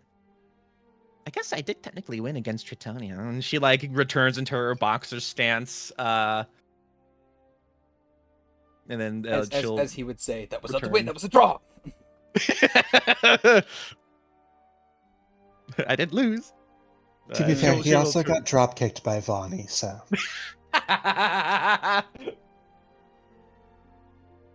Ah, yes. Yeah. Ah, yes. Somewhere in Vuori, the king sneezes. And he's like, wait a minute. People are... Who is talking shit about me? Who is mocking me? I shall Only have... people. I shall have my revenge at the point in time, yes. But yeah, no, that's that. Hey, Soren, Bobby, what you... Hey, Soren, Bobby, what you up to? That's a good question. You're talking to What Neotol. was... What? Sorry? You're talking to Neotol now. What are you doing? Oh, when did this happen? Oh, well, wait, like I asked what you were doing. You're gonna get What are you interrupted. doing? Oh, What are you doing, Okay, Soren? um, I'm choosing for you. okay. So I'm getting Vaelyn. Okay. Yeah, you wanted to chat with your sister. I'm gonna make you chat with your sister. Okay. Yeah, he'd probably be. I guess. So where was Renswa and Agathar training down in the Training training room? room. I'm assuming. Yep. Easier. Okay, so I'm trying to figure out a way to get Soren to start working on the next element to be on his quest to become the Avatar. What do you mean by Avatar? You're the legally distinct swordsman of four elements. I know. That's what I said, the Avatar. Anyways, he's so he'd probably just be in his room meditating, on like the feel of the ground on his feet, like trying to understand that a little bit better. Okay. I'd say while you're sitting there, just like meditating, you hear the thumping of feet outside your door, and the door just swings open. Hey, Soren, we're gonna hang out now. Soren like kind of just snaps awake and looks up at his sister and says, She we- then grabs you by your shoulders and says, come on, and just drags you. "It's like we're hanging. Oh, what? Yep, we're hanging out. Come on. You want to hang out for a little while now? This is our time to hang out. Renswa is in the training room. I am not having to deal with sad bunny times, and I am not interrupting snuggle time. Wait, hold. It's sad, but was she upset about something? Yeah, don't worry about it. We're fine now. Pat you on the Yeah, head. just drop that. He kind of just like looks away and cocks an eyebrow and goes, "All right, as long as if she's doing okay right now, Probably, yes. probably." I think she is, yeah. He doesn't answer. He's just kind of looking at her. Okay, she is. Look. We're here to talk about Rensois. We're here to talk about you and me, hanging out, brother and sister time, you know. The huge. Oh yes, I've been wanting to interact with you a little bit, especially ever since learning our relation. You know. Yeah. Now, now a little bird told me that we may or may not have similar taste in women. His expression doesn't change, and the fur on his face begins to only lightly flare out, just barely, as he replies. And what little bird told you that? You know, continues to drag you. A pair of them. Some might call them mockingbirds. And what kind of? I am lost. What kind of women are you talking about? Oh, you know, Actually, I don't. That's why I'm asking. the types that love shipping and that love shipbuilding. You know what I mean? His eyes narrow as he thinks about it, and he says, "Do you mean the twins?" Wow, I am so glad I'm not as dense as you. But yes, Oh, so you've talked with Megan Hidari. um, you know, on occasion, you know, when you're not looking. You're not looking. His face goes to a frown, and he goes, "Have you been messing with me, Blades, when I'm not looking?" Psh, what? No, you can ask them. I've already And had to threaten one person in here about that. just like, yeah, no, you can ask them. I haven't messed with them, you know, while you were, you know, distracted or anything like that. To which you hear both me and Hidari go, nope, she hasn't in the slightest. Nope, couldn't be her. Nope, not at all. Yeah, man, like, would we lie to you? Soren then just looks at Neatal and says, "You know, if you want to speak to them, all you gotta do is let me know. The Blades are very close to me, and I don't want them just being, snatched while I ain't looking. Am I gonna have to wear them on my belt more often?" I mean, my thought line is if they're not on the belt, they're kind of free game, but okay. That may be where we Look. differ. I always put them right. And it's never for more than a few minutes. Hours while you're asleep. Look. I hear you talking to yourself. I hear you occasionally talk about, funny little fan fictions, and I wanted to know about them, and boy, howdy, there's a treasure trove there. Oh, tell me about it. He chuckles. I know, it is extensive. Very. One wonders how they find all that time, but then I suppose they've been there for a little bit, so. I, like, you have no idea, Soren. You have no idea. I've got the inside scoop, because, I'm not you. But, like... Ow, he says with a smile. Oh! Girl secrets! Smile. Continues to drag you down the hallway. Sword continues to follow, and he just goes, "I'm kind of confused at the moment."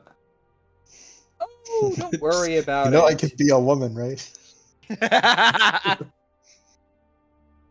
No, girl secrets, girl secrets. Don't worry about it. Anyway, she drags you down the hallway and into another room, and this room, it looks to be a little rock garden room. There's a nice little bench in the middle, and little circular stones and a little pathway leading to it that kind of like go between the finely combed lines of rocks.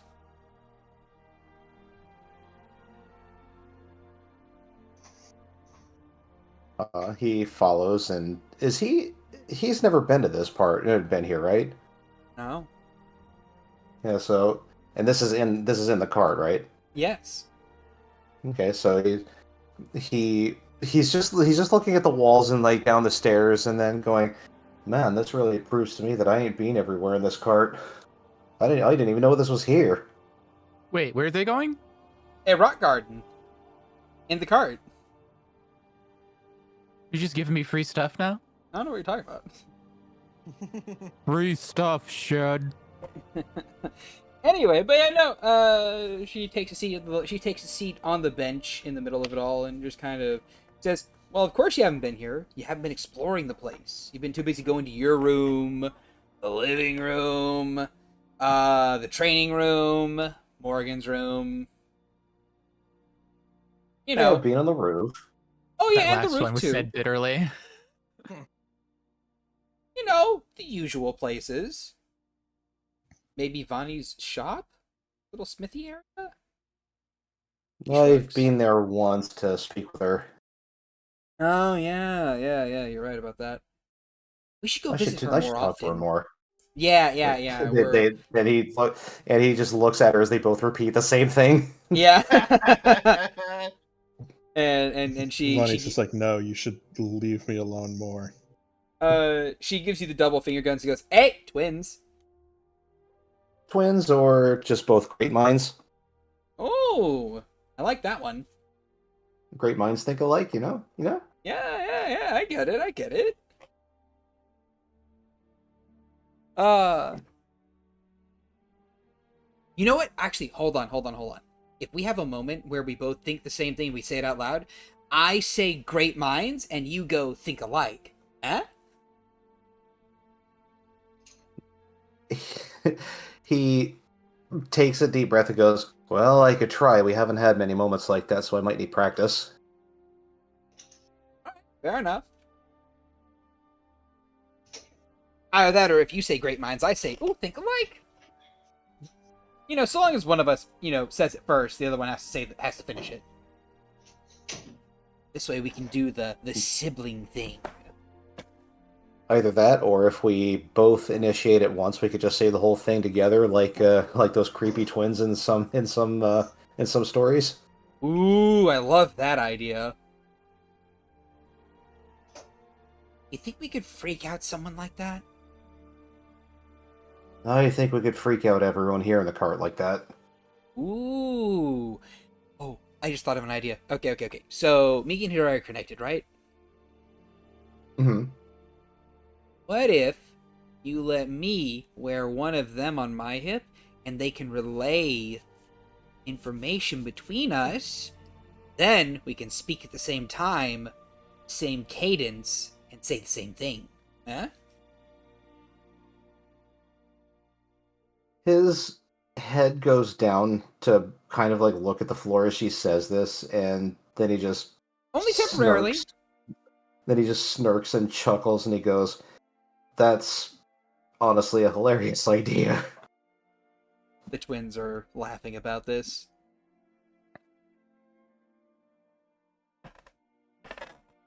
So, is this what you wanted to talk with me about, or? No, I just wanted to talk to you about anything in general. You know, because we're siblings, but, haven't really had a lot of time to interact. And I know that you've been wanting to, and I've been wanting to, but, extenuating circumstances. After extenuating circumstances, after toppling a kingdom, and then more extenuating circumstances, and just time, man, it just slips away. It does. Like, And I would have. I was thinking about engaging in this a little bit earlier, but if you said that Renswa wasn't feeling good, then I'm kind of glad I didn't. So you could be there for her. I mean, like, what would have happened is I would have just told you that I can't do it right now, and that I'd love to do it later, and then that would have been that. But, yeah. Well, I'm glad. I'm glad she's doing all right now. Yeah, you and me both. You and me both. Soren's a bit silent for a few seconds before he says, "So, when you said the same type of woman, what were you referring to?" I'm sorry, with regards to what? You said we both have the same taste in woman. Oh, I was making a teasing remark that we're both into Renswa.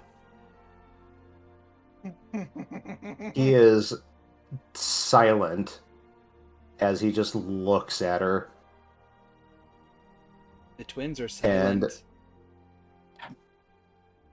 And he closes his eyes and says, "Migi." In his mind, he goes, "Migi, Hidari." They both speak in unison. Yes, Soren. Did you tell me, sister, that I was kind of in love with Francois? Okay, so first of all, we didn't tell her anything. She figured it out. Second of all, she got into the reserves. Fanfiction reserves. The whole thing is fan fiction. And she noticed that there were particular writing discrepancies. So it wasn't our fault. She just sniffed it out. I'm sorry. We're sorry.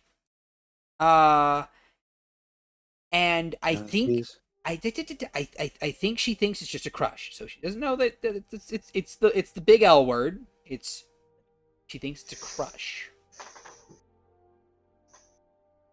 I trust you. She's very good at what she does. He then opens his eyes and looks at Neotol and says, "That was something I wasn't hoping would get out." I mean, I understand. And he leans back and says, I'm I am somewhat in a situation of having a crush on Renslaw." And he exhales. And he closes his eyes and just like puts his forehead into his palm. Well, I mean, it's nothing to be ashamed of. She's a very It's- attractive person. She's strong. She's strong-willed. She's strong. She stands for what she believes in. She's a doer. She sees something she needs to have done, whether it's for good or for bad, but it's mostly being good. In fact, I think it's all being good. I don't know. It's just And she just does it? A lot has happened. All right. Yeah, she's very action oriented whenever it's nothing on the social spectrum.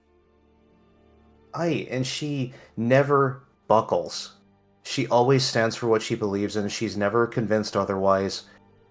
She's just an incredibly strong person, and Has those strong convictions for sure. And I really admire that about her. And I even admired it about her before she grew. Oh yeah, she's a lot taller now. She's a lot taller. She was the first one to be taller than me. Hopefully, hopefully your girlfriend doesn't have that happen to her. Why? Aggie sneezes. Well, I mean, like, and you wouldn't be able to pick her up anymore or call her Muffin because she's no longer Muffin sized. Well, I call her Muffin for other reasons. Sneezes again. Oh. My God, Know what is what? happening? That is fair enough. That is fair enough. You know, I need. Look. Are you good with pet names? He thinks for a second and then says, "I don't think so. Muffin just came from when." And he just starts chuckling because I had a moment of creativity when I was watching her, then him, work, and she's a black kobold with blue spots, and I wanted to come up with something, and I was thinking, racking my brain about what I could call her in that moment too, because she was stressed about something. I told her that I'd be more than willing to help her, and I wanted to call her a name, so I called her me dark chocolate blueberry muffin. And after that, I just decided muffin is perfect. Huh. I had some inspiration. He then says quickly. I mean, it's good inspiration. Some very good inspiration. I like that. So now I'm guessing you're telling me that or you're asking me if I have a good way with pet names because you're thinking of one to call Rennie? Yeah, because apparently Honey Bun is taken. That That's was Agi's name for me. Yeah, I know.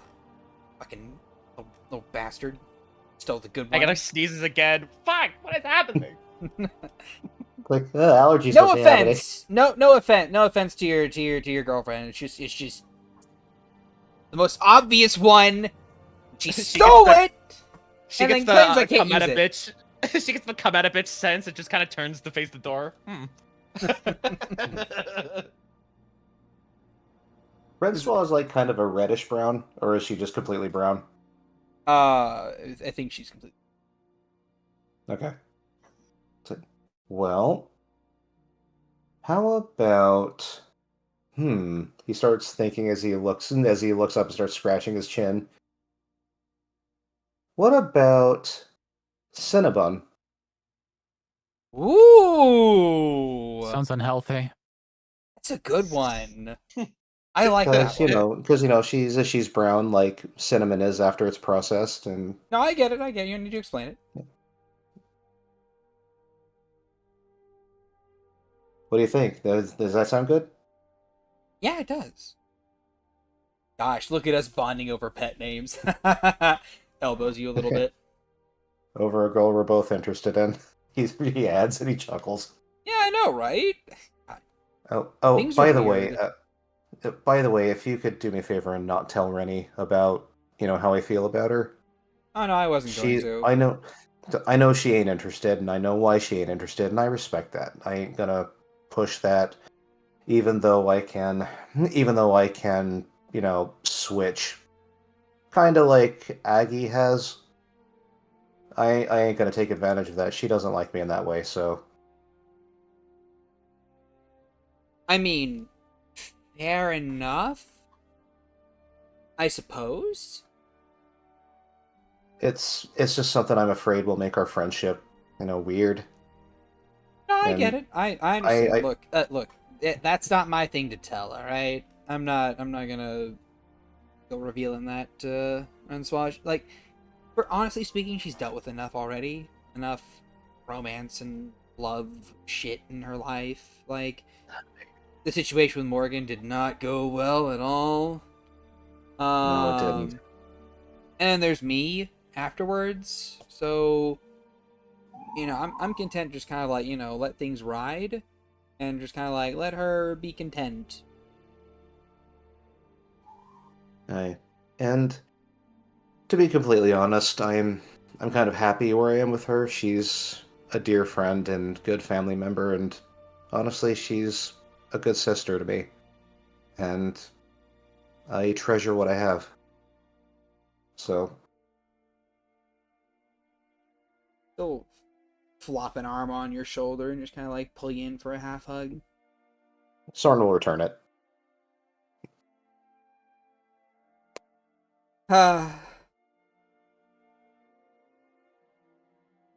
What is it about rabbits and having all these parts? Are you talking about us Orictali or the wild rabbits? All of us, really. I don't know.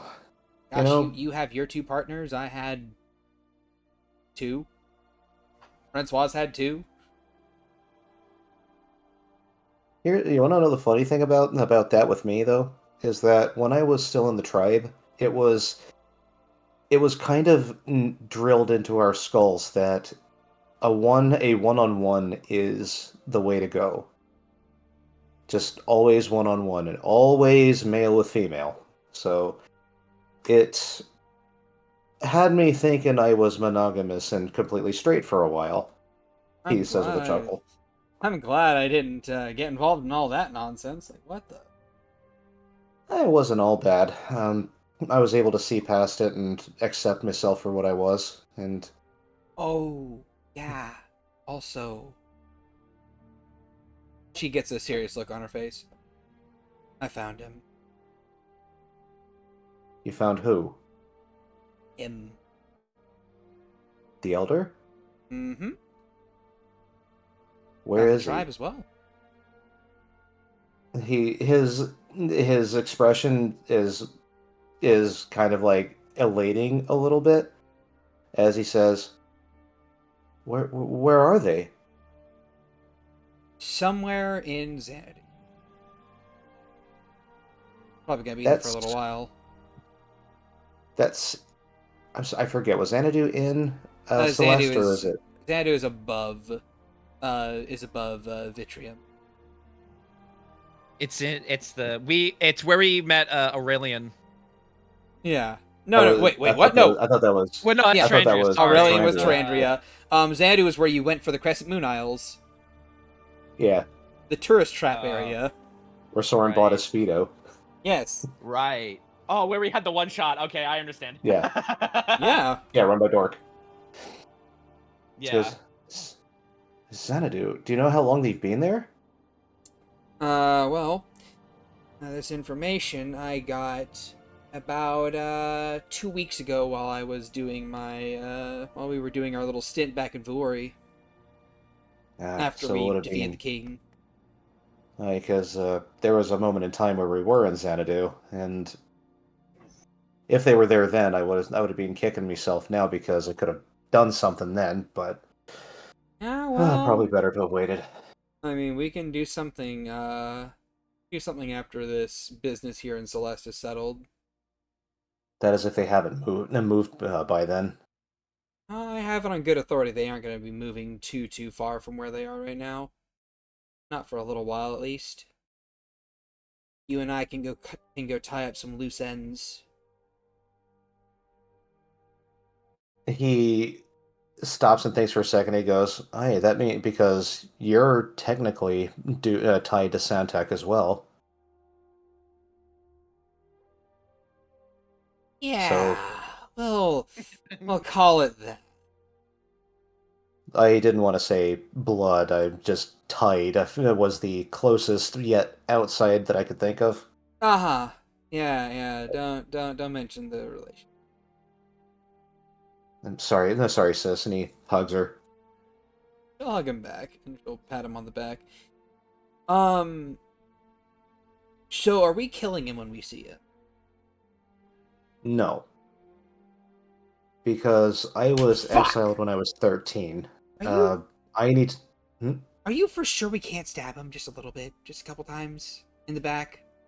In the spine? Yes, Yes, because he currently leads the tribe. They would need to find someone to take his place before they could move again. They have people probably that can do that. What's the key word in that? He holds up a finger.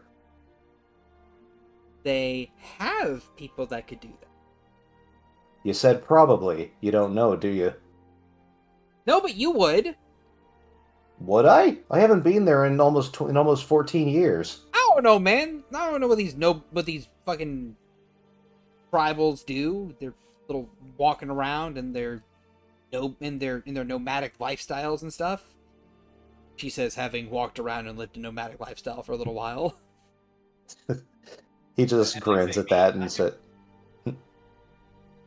he just grins at that and says, "Well, maybe not, but you know, pretty much the only thing that I would know about this tribe at this point would be how they travel, how long it takes for them to pack up, when they pack up generally, and and how far they travel sometimes. It depends. Depends on the route they decide to take, but that was 14 years ago. Things have probably changed. Maybe they have, maybe they haven't, but regardless, even if that guy is still in power, even if he's, their leader and stuff, you should still stab him. You should still kill him. Because, like, who knows what kind of a leader that guy is? Very likely an ass. I know that much for sure. So he should not be leading them anymore. Just saying. He sighs and says, "I ain't gonna be killing him, and you shouldn't be either. It depends on I would like to know more of what he's done leading up to this point before I come to that kind of a decision. Hopefully you understand. Maybe he should be exiled."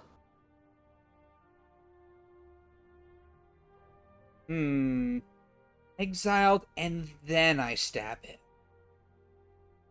Now, I said exile because it's one of the worst things we can give to. I say we, like I'm still part of the tribe. It's one of the worst things that the Ettery can do to a member. I mean, It's considered. She just kind of like looks. She's like, she looks you up and down. Exile did wonders for you. Hi. So how do you know it won't do wonders for Santak? Here's the thing: I don't want it to do wonders for him. Why not? Because he doesn't deserve it. Is this because of what he did to Mom? It is. He closes his eyes and nods, and he says, "I understand that completely. And I won't lie to you and tell you that the deepest part of me essence would like to run him through with Migi and Hidari myself. But the punishment has to fit the crime. And for that, I think exile is the best, because then he would be thrown out on his own with minimal supplies, and his name would be scrubbed from the records. Again, if that hasn't changed in the last 14 years. Besides, you kill him, and he ain't gonna be paying for his crime anymore. He's gone." Roll a persuasion check. Suasion. 13 if I have advantage. Okay. She stares at you. Then she dies.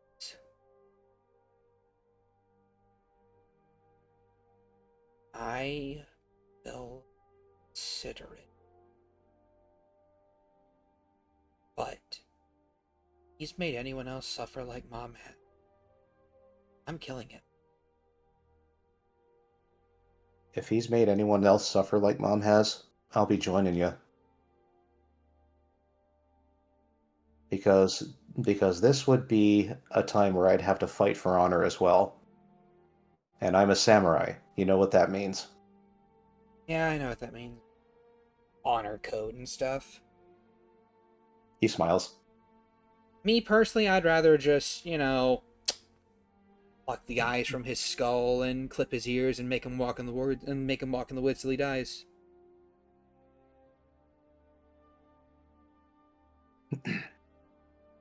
He takes another breath and exhales and says, "I understand you want him punished, but would you also not want him feeling shame?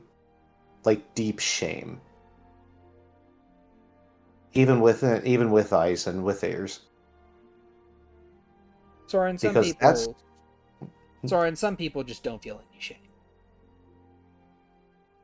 Oh, I think he would. If he's still the Elder, he's been the Elder for gods, since I was born at least. And suddenly he gets exiled. Being exiled from the tribe is a source of great shame for any of the tribe members. Because Is it a source of great shame for you though? For me? Yeah. Well, probably would have been more if I understood why I was exiled. That's the biggest reason I didn't feel as much. But I was still exiled, so the question was still in my mind all this time, did I do something? And I was never told. So sometimes I feel shame because sometimes I feel like maybe I did do something that deserved it, but other times no, because I was never told. You know? Soren, you didn't do anything wrong.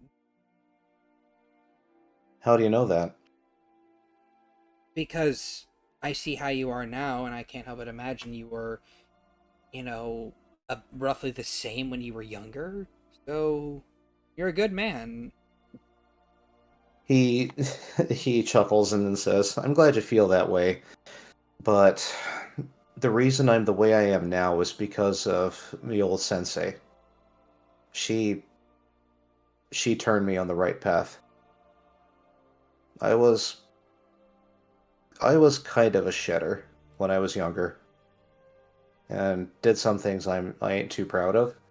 Mostly said some things, played some not so harmless pranks on others, and never really took responsibility for any of the pain that those pranks caused. Well, like I said, it wasn't huge. It still had an effect. And I was kind of a shitter when Misaki took me in at first, but she was able to show me a better way. She was like the mom I never had. Well, She's the reason I'm like this now, is what I'm trying to say. I understand.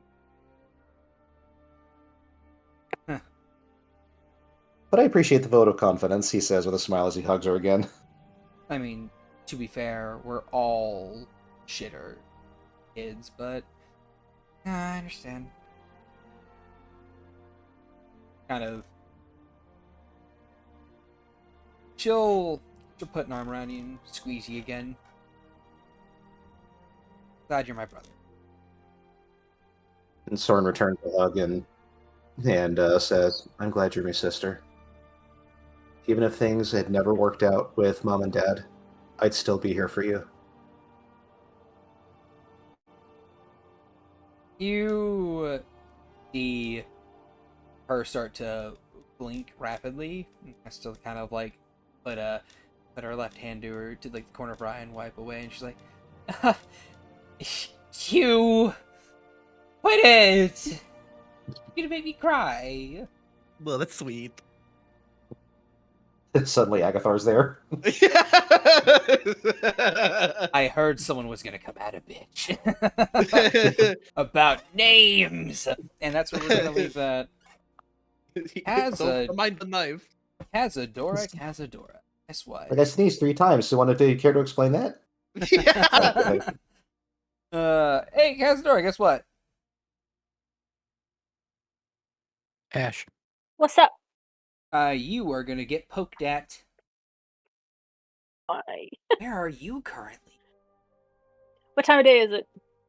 I'm gonna say it is nearing nighttime. I think Cazadora is in whatever room she has been given to sleep in, and is conked out, dead to the world, asleep. Oh, okay. But you're an owl. Oh, it's almost nighttime. It's not there yet. Oh, okay. I would say there is a short series of knocks at your door. Oh, okay. Very groggily, she will drag herself to the door and crack it open and peer out Ah, at whoever's there. You see one of the masked-wearing individuals that you met last night. Slam. I like this one. But why? They have common sense. I like this one. But why? I was going to introduce myself. Okay, well, since there seems to be whining coming through the door, she'll crack it open again. There seems to be whining. So yeah, Appears there is a bitch on the other side of this door. you open it back up again, and Cinder's just sitting there, just like looking real sad, like a little kick puppy dog, and he's just like, oh, the door's open again. Yes. But you can't tell he's sad because of the mask. Good evening, Cazadora. I was wondering if you would want to do a bit of sparring. On who? With me. No, I said on who. Sparring. Do you not know what sparring is? You You said said spying. sparring. I thought you said spying. No, sparring. Okay. Yeah. Stand there a minute. Okay. And then she doesn't close the door, but she does disappear back into the darkness of her room, and you hear shuffling and clanging as she, I assume, climbs into whatever her gear is. Mm-hmm. Patiently waits. Yeah, she'll reappear a few minutes later. A couple feathers askew on her head. Kind of still bleary about the face. Comes out, it's like, okay, what? If you need me to take an hour to come back, I can. Seem a little sleepy. Yeah, fine, let's do this. Okay. I don't Anyway. often have people ask me to stab them. Let's do it. You and I are going to get along famously. Probably. No, I certainly don't. Yeah, follow me. And he will lead you down the hallway, down 2 flights of stairs, into the living room area, down the living room area, and down another flight of stairs into a large sand pit with various dummies along the wall and God, how big is it? yes. He looks back to you. He's like, you get used to the size. Do you also get used to a landlord who actively dislikes you? He holds up a finger. And he puts it back down. And he holds it up again. We are working on that. Okay, none of my business. She starts to, do some little wing stretches and stuff to work out the kinks of sleeping. All right. I would say as you are making your way down here, you would probably notice more than anyone else that this man does not make noises when he walks, much in the same way you don't.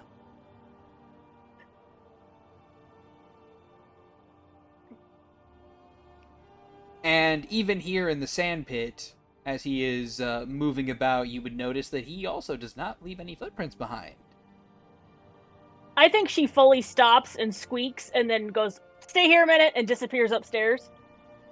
Okay. And then a few minutes later, she comes pattering back down the steps, but this time she's got a little tiny white thing in her hand, and she's like, "Sorry, I forgot you. Sorry, I didn't know you had gotten out." Ah, you're familiar, yes? She kind of turns away a little bit, and she's like, "Yes."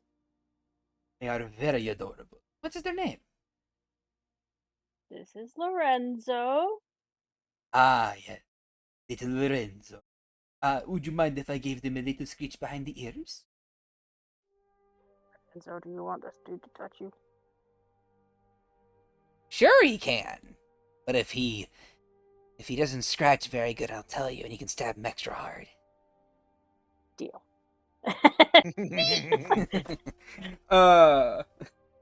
So you offer Lorenzo out. Allow me to get this dude's sheet out.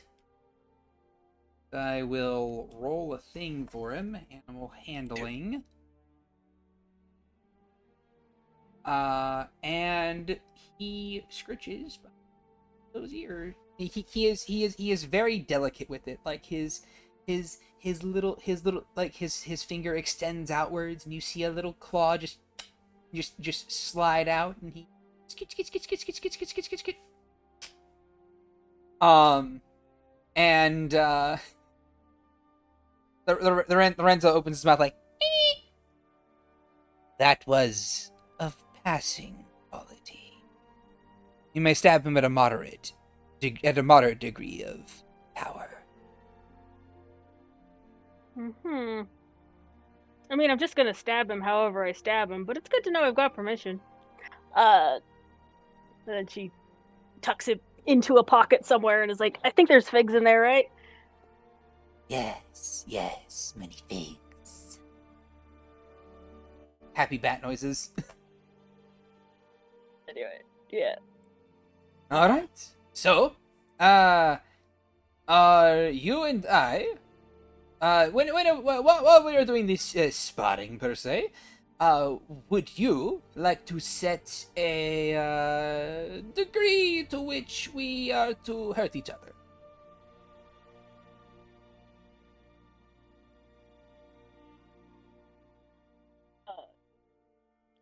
Sure. All right. Would you prefer no injuries at all? And he cracks his fists. Would you prefer some injuries? He gestures to the wooden weapons, or some that will require healing afterwards. And he opens up his coat to reveal a variety of different weapons. Do we have healing available? But of course.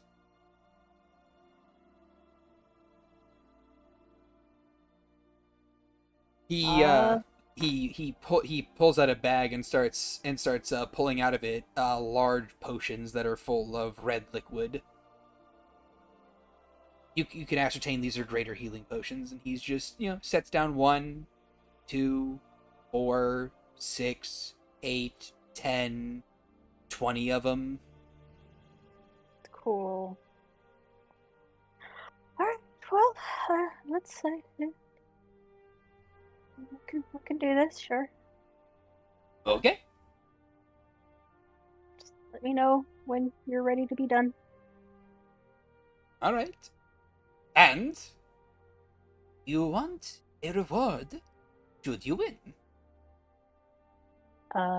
Do I have to give you a reward if you win? Is this a wager? Yeah, if you want it to be. What are you wagering? What I am waiting is something that you would find to be very valuable. At How least, about you I tell me think what so. it is? But of course. He is going to pull out of his pouch a little thing that will ping your senses. A card. Her eyes lock on, and her pupils start to dilate. What's on the card?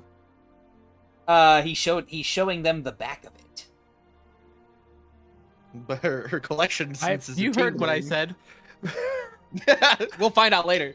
But no, he's showing you the back of it, and he's like, "Eh, I feel the interest peaked, it seems. Yes? And what would you want as a equal wager? An equal wager? Well, shall we say a card from your collection of my choice at the, rarity?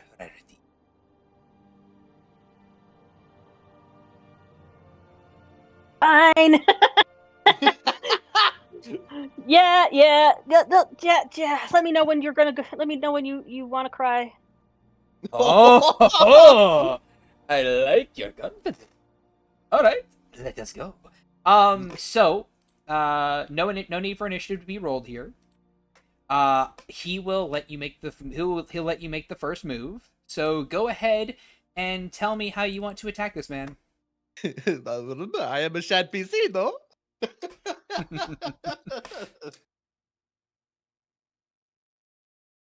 Shit. I am at least 10 levels above you. So Yeah? did we basically decide no holds barred until somebody cries? Sure. I don't know if that was what was decided or not. I'm gonna assume that yes, that is what was decided. So go ahead.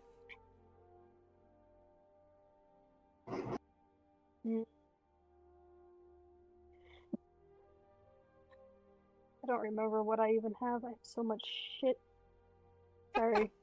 It's okay. The Take your highest time. level character I've ever played before this was level 5. So No, Gonna learn today. You're all good. You're all good.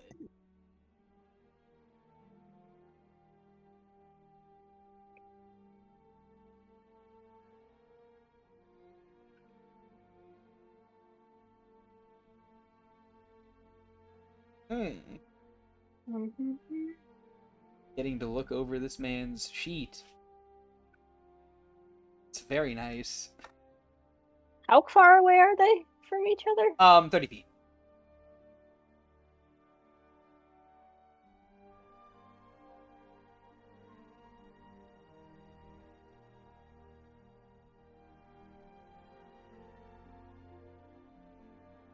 You Sorry, I don't mean for this to take so long. don't worry about it. Trying to remember. It what is all very I even nice. have.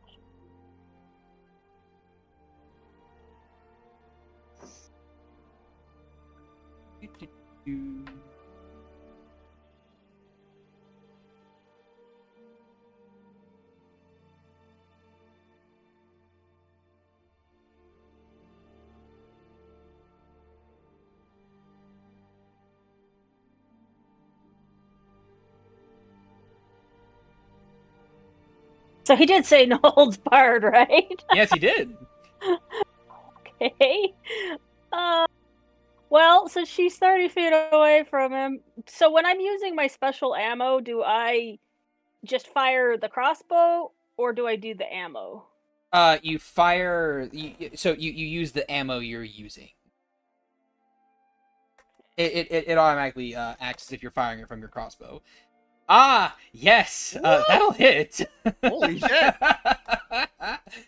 Let's see. Constitution saving throw from him. That's a success.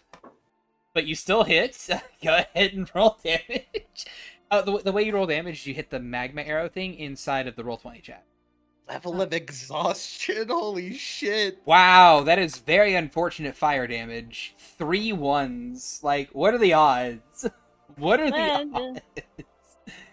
Anyway, You asked that, but you remember I rolled a serpent strike with 4d6. Yeah. 3 of them were 1s, 1 of them was a 2. Yeah. So yeah, that is 13 points of damage as you launch a crossbow bolt at him, and it strikes him, and he's like, "Ha! She! Oh, that is very nice, very nice." Yeah, my turn. Yes. He is going to hold out a hand, Is he and staying in that spot? yes, he is staying in that spot. Okay. Anyway, he's gonna hold out a hand, and he is going, and you are going to basically, yeah, I know, yeah, he's gonna do this, Okay. He gets advantage on this attack roll as you feel a invisible hand grab around the back of your shirt and tug you down as he is on top of you immediately. You don't see where his weapon comes from, but you do see a blade of radiant light strike at you. And that is a 33 to hit. Cool.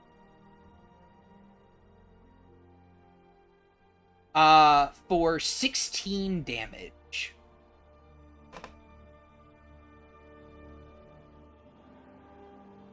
It's the casual plus 14 to hit. Got a 30 to hit. Yeah, from a 17.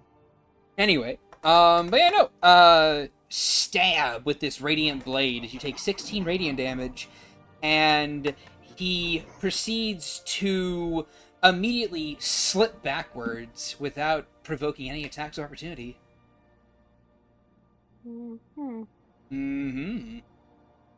And as he twirls this weapon around, oh yeah, you do have uncanny dodge. Well, you didn't ask for bonus actions or anything, so. Well, Kenny Dodge is a reaction. It halves the damage. Yeah. I here. Let me see if you have uncanny dodge. If she's a high level rogue, she should. Yeah, but also 2024 rogue. I'm not sure if they get that or not. Oh, that's true. I forgot that you're Evasion? the 24 rogue. Evasion No, is it's not that. Yeah, you do not get uncanny dodge as a rogue in his. Oh yeah, no. maybe they renamed it. No, they didn't. You do not get uncanny dodge, sadly. Well, I'm glad that I kept 2014 rogue. There are other things that rogue gets that you can't normally get. No, you do get uncanny dodge, level 5. I'm seeing it right now. In 2024? What? Then that was Yeah. not made onto the Is this- sheet. That's my Is fault. this it? Hold on. Let me look. We're finding it. No. Oh yeah, you do get it. Ha! I didn't put that on your character sheet. Okay. I Well was about then. to freak out. I'm like, what do you mean? Well then, Cazadora, my apologies. You do get uncanny dodge. So if you Where want, is it? it's not on your character sheet. I'm gonna put it on your character sheet right now. Oh, I okay. forgot to add, I think, because it's literally just like, it's like a sentence. Anyway, so yeah, if you want to burn a reaction to have the damage that you are about to take from this man, you may certainly do so. Okay. All right. Sure. Alright, so you take 8 damage. As you basically twist your body in such a way that his strike does not hit as true as it otherwise would have. Rogues got each other's backs. Yeah. And whenever he notes this, he's like, ah, yes, good, very good dodge, yes? I believe it is your turn, no? Gives a big How far grin. away did he go? About 15 feet away. Okay.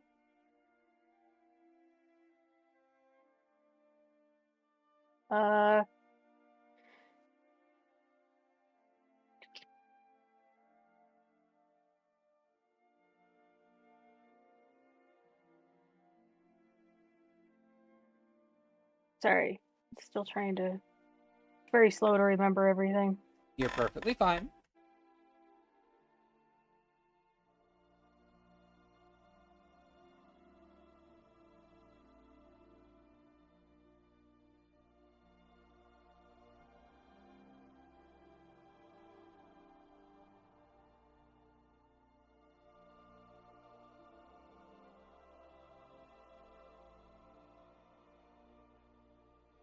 He giving you a light combat tutorial. Hmm. Do they need a light combat tutorial? For a level 14 Apparently, character. it's taking me forever to do anything. Fair enough. Yeah. It's fine. Take your time. It's all chill. Mm-hmm.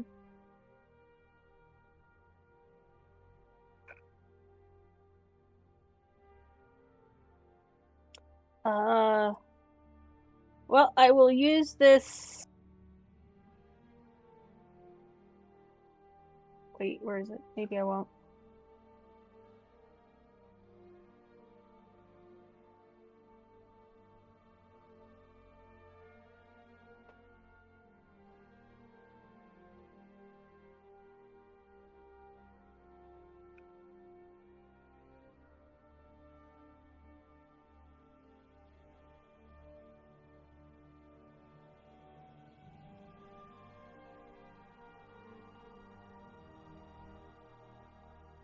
I do these like various like devious strikes and stuff. How does that work? Oh, you need to have sneak attack in order to get those working.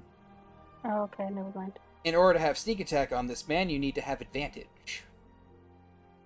Would it help if she had an assistant? Or if there was someone right next to him, yes. That was... Smiles. Oh, hey, Ash, funny thing. Your familiar would count for the purposes of determining sneak attack. It is an ally. It is indeed an ally. Send Lorenzo at him. Bat time.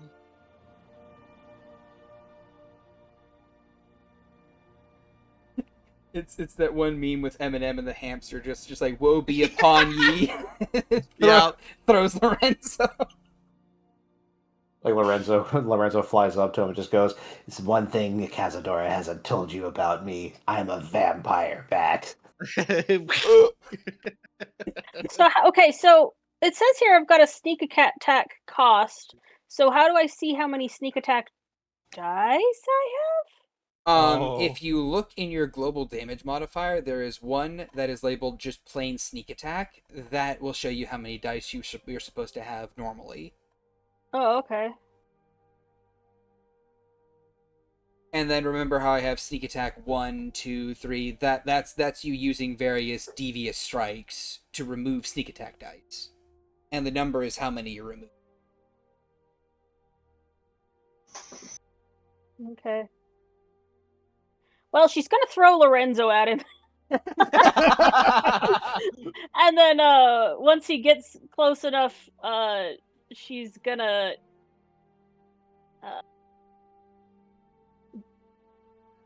I don't think throwing Lorenzo counts as anything because No, it's it just telling her doesn't. familiar to go over. Yeah, no, And that's harass him for a second. literally it. And then she will.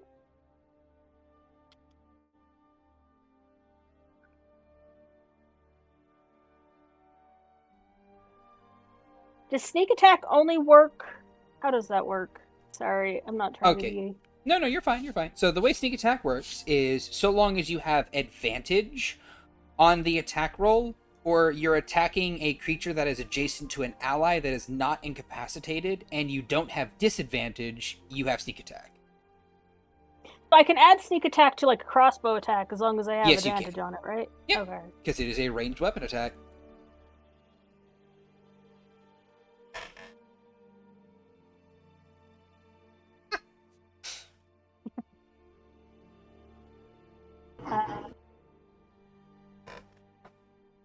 So yes.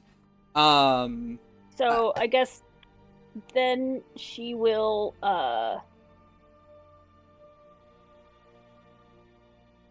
fly 30 feet straight up in the air, assuming there's room for it among the ceiling stuff, and then she will shoot at him with her crossbow. Alright, go ahead. Uh, Roll to hit. Check real quick. Grabbing the most dangerous arrow type that you have. I understand.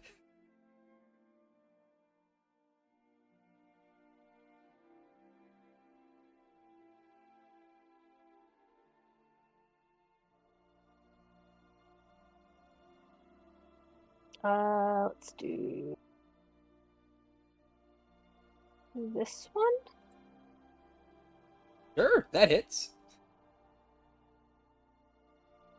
Alright. You do not add your sneak attack to that. Oh, how do I? Sorry, how do I? Okay, so in the global damage modifiers, there's a little check mark. There's a little check box that you can check mark whenever you go to roll damage, and it will let you. Oh, Yeah. okay. I'm sorry. It's okay. You can also just click the box normally, click the damage on the thing normally, and roll it that way as well. Snike. So you're rolling 3d6 damage. I believe that means you're adding some cunning strike stuff to this, right? Yes, I was gonna add this obscure, which they have to succeed on a dexterity saving throw or they are blinded. I know they're a rogue, so they'll probably pass it. But Yes. The dex save. I see. Or maybe he won't see. All right, so Did he dex also do the save. strength save? Dex save, strength save. That's a natural 1 on the strength save. Okay, so yeah, he takes 18 damage.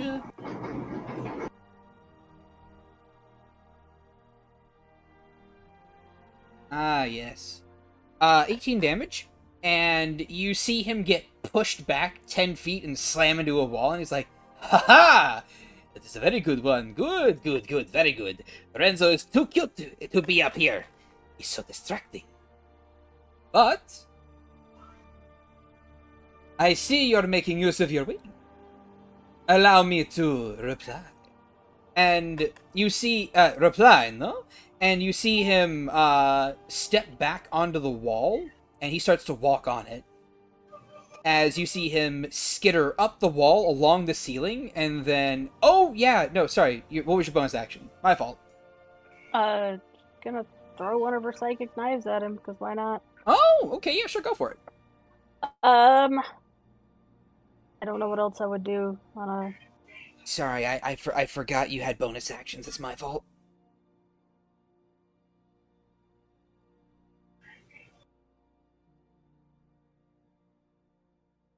So do I have to use psychic dice to use No, the you do not. psychic blades? No, you don't. Okay. Yeah, no, that'll hit. That is 13 there's the- psychic damage.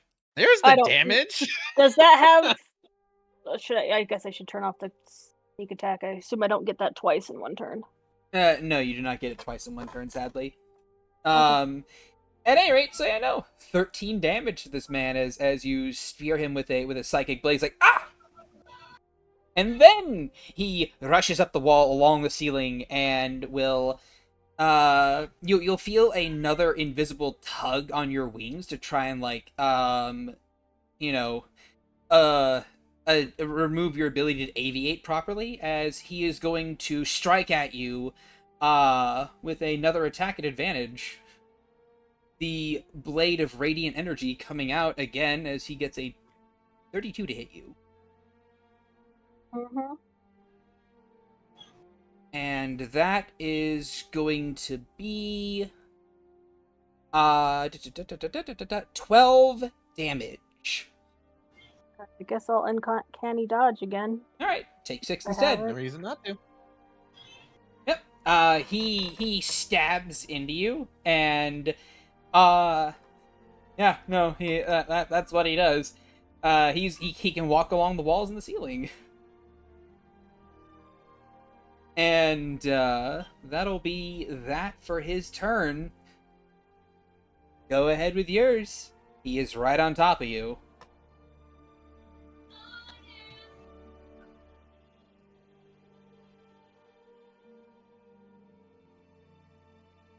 Hmm.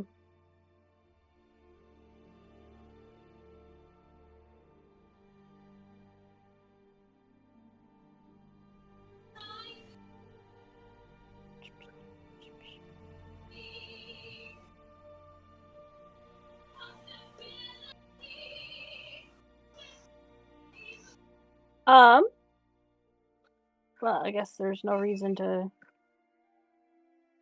take a long time at this. Sorry. You're fine. You're fine.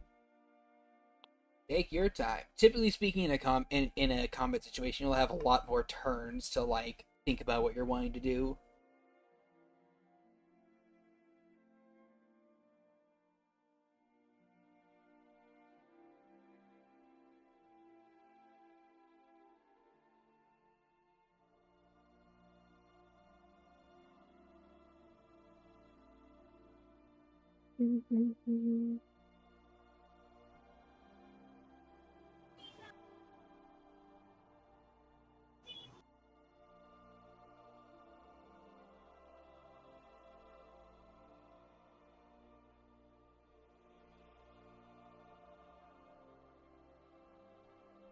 Um.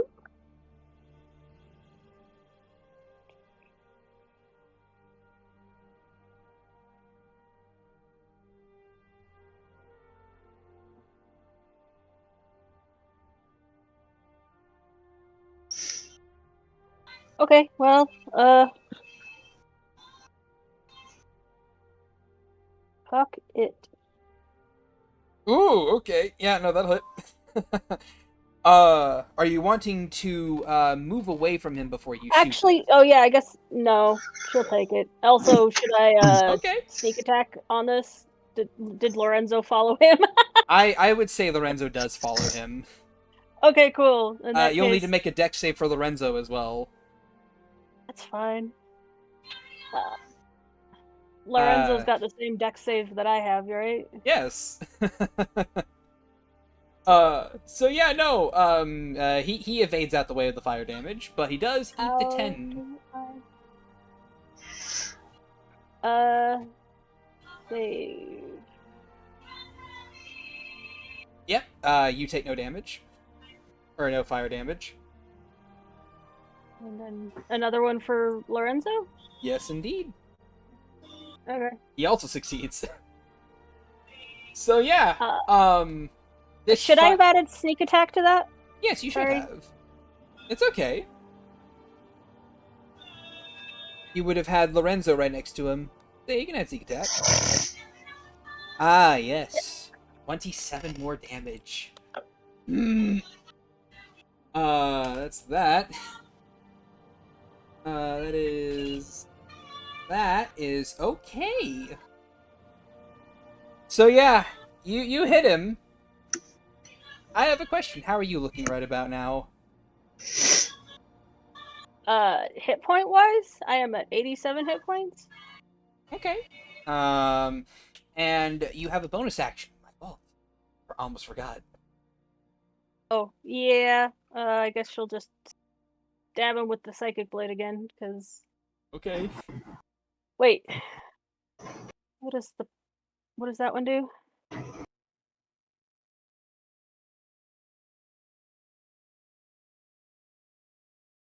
Oh, that's an action, never mind. Alright,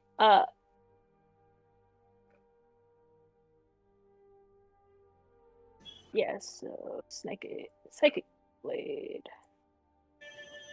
It was a natural 1. You get a Do point I get- though. You Do I do get advantage from my familiar being there? Or So no? I don't know how that works. normally That's what I'm speaking, you would get advantage, but this man you'd not get advantage against. Okay. But a 15, Besides, all you a 15 is a 15 misses. Sadly, you do get a lot. also all you need for sneak attack also is just an ally within 5 feet. You don't necessarily have to have advantage. Yes. And also, advantage would have only applied to the first attack you made, which was the 22, which would have hit normally. But yeah, no, natural 1, miss. And with that, as you as you deal pretty good damage to him, he's like, okay, all right. Let us call this a draw, no? Are you conceding?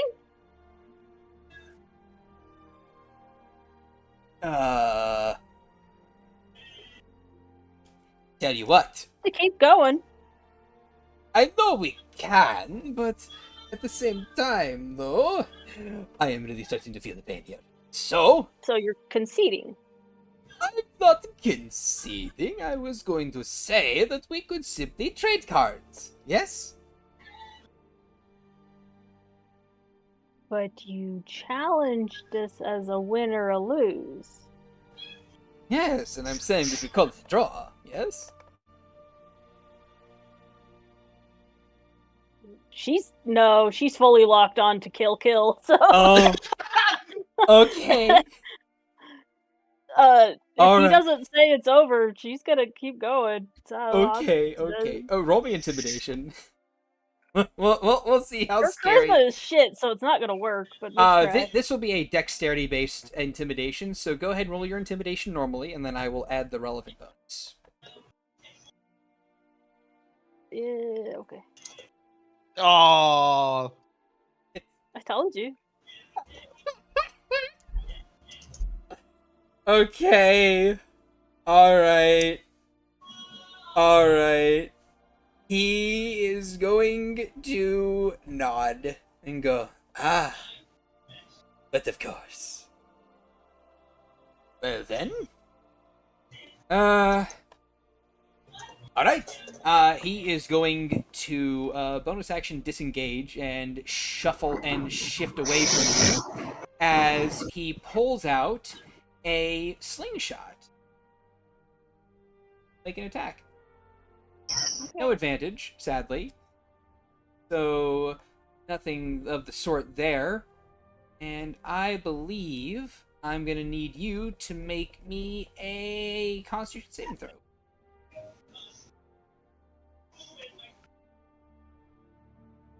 That passes. Ooh. So Hell yeah. you take 16 damage, which of course you can have with which of course you can have with your uncanny dodge. Do you? Yes. All right.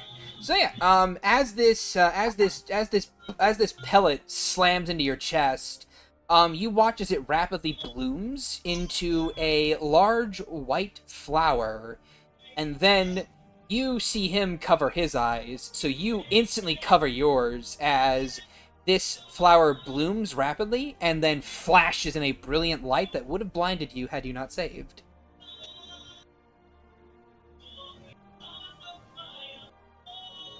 And then you hear, ha! Well, can't blame a guy for trying, no? And that is his turn. Cool. Not blinded. Not blinded I am. Not blinded.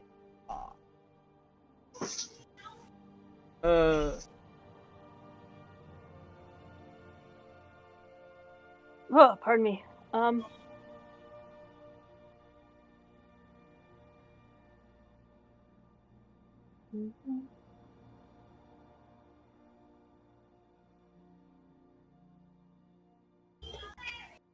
How far away is he? Still within 30 feet, within, like, attack ranges and stuff like that. Like, it's a training room. It's meant for, like, short sparring areas. It's not like a big, gratuitously large area.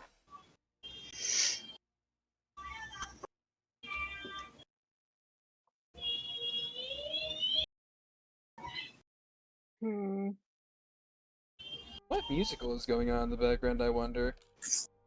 Sorry, that is from in the other room. It's okay. Alright, she is going to...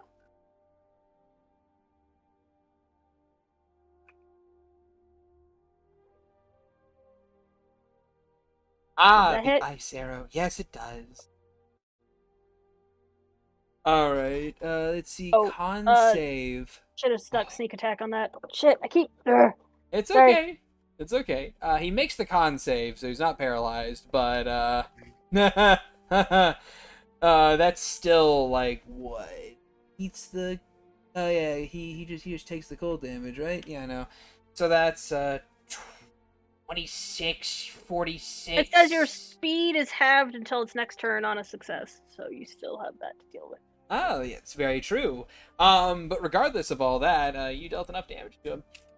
He's going to, like, hold up his hands like, I yield, please! Enough with the magic bolts! They hurt! A lot!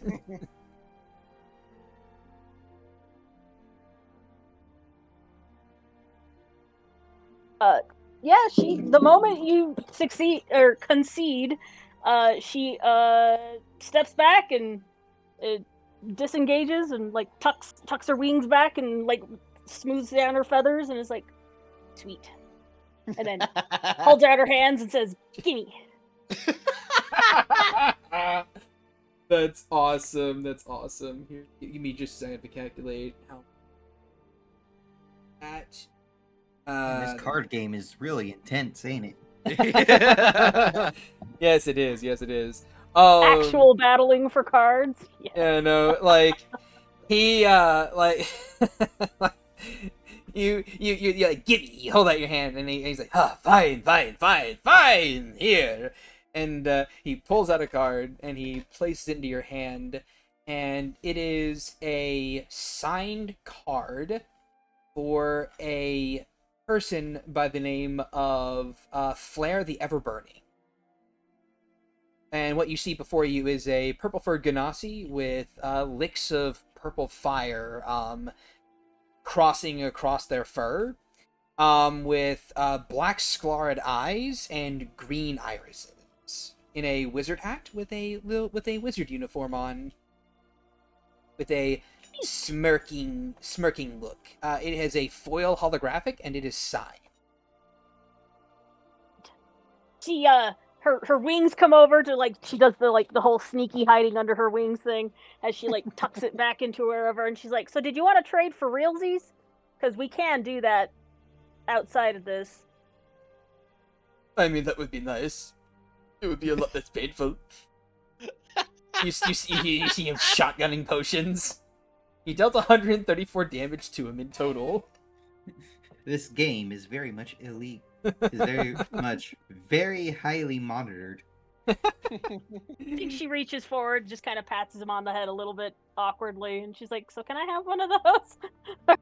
A couple of those? Oh, yes, sure, here. He slides 10 of them over to you. You my can keep yourself God. full health. He pulled out 20 of the things. So I'm at full health now? Yeah, you're at full How health many again. of those did I use? Do I get to pocket a couple of them? I believe they are 20 per? Yeah, I think greater healing potions are like 44 plus 4, so yeah, it's 20 HP per. This man had to use 2, 4, 6, 8, 10, 12. He had to use 7 to restore all the damage you dealt in. I think I was down to I didn't see what it was, 70 something. So I don't remember exactly where I was. Well, your HP maximum should be just above where you have your current HP. Yeah, you're at 101. So no, I know, but I put all my I didn't count it before I filled it back up. Oh, that's fine. So, I don't remember how low I got. It's perfectly It's fine. okay. It's perfectly fine. I don't need extra health potions. I got a card. You can just say that you used 4 of them and you can pocket 6. Oh, what kind are they? They are greater healing potions. They I will restore take 4d4 plus 4 or 20 hit points. Okay.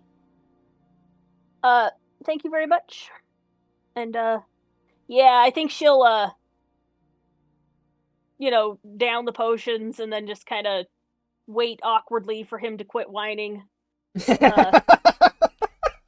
then her sympathy's a little bit low. He asked for this fight. So Yeah, I know.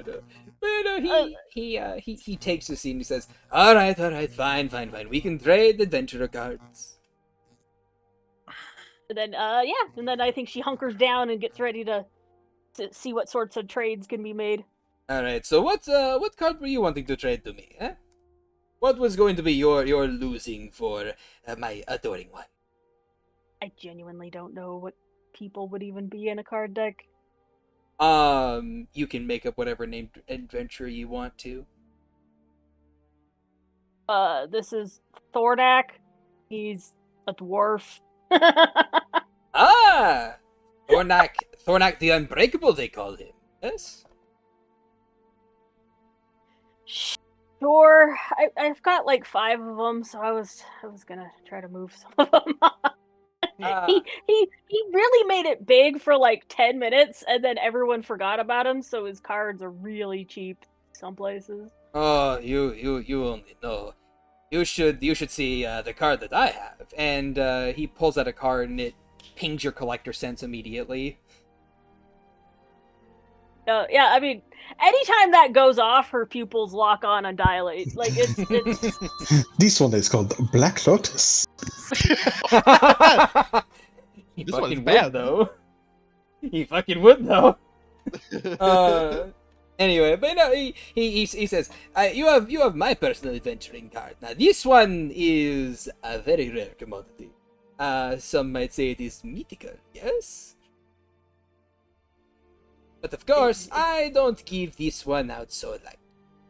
I only give it out to friends.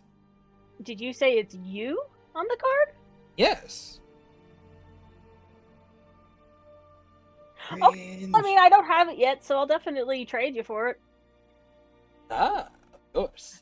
How uninterested. It's like, I guess I'll take this. More of like you've got your own card, huh? Yes, What? I do have my own card. Me, my partner, and my good friend made it big over in Vitrium for a long while. You see, Flare, my love, my flame, my light, she was part of our adventuring group. She is currently moseying about doing her own little. Then there is Lumi, the snowstorm, they call her. Ice mage. Very, very strong evocation specialist. She created the city of Knotwood in Vitrium. Painted city, they call it. If you'd like, you can roll a history check.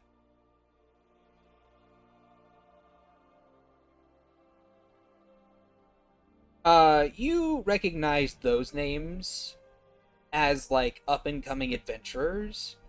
And you do recall hearing about a trio of very good adventurers working for the Celestian military a few months, like a month or two ago. They single-handedly took down encampments. They're a group of 3. Okay. I'm interested. So, what did you want in trade for this? Ah, well, like I said, I only give my card out to my friend. I'm not So- asking you to give it to me. I'm asking you to trade it to me. Oh, I see. You don't want to be my friend, eh? Oh,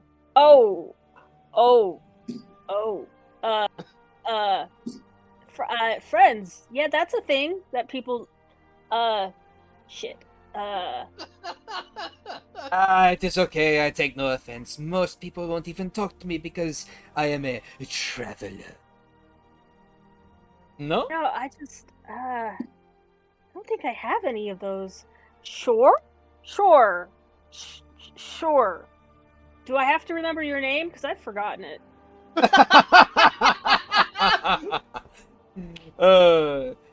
I have to remember your name? Is the funniest fucking question. It would be appreciative if you remembered my name. It is Cinder. Oh, okay. Cinder. Yes. Cinder. I guess it'll be on your card. I'll probably remember that. It certainly could be.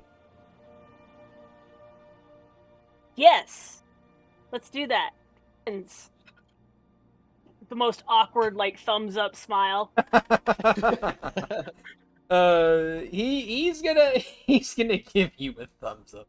Well, and yeah, sure, he will pass you a card, and this card reads Cinder Master Illusionist,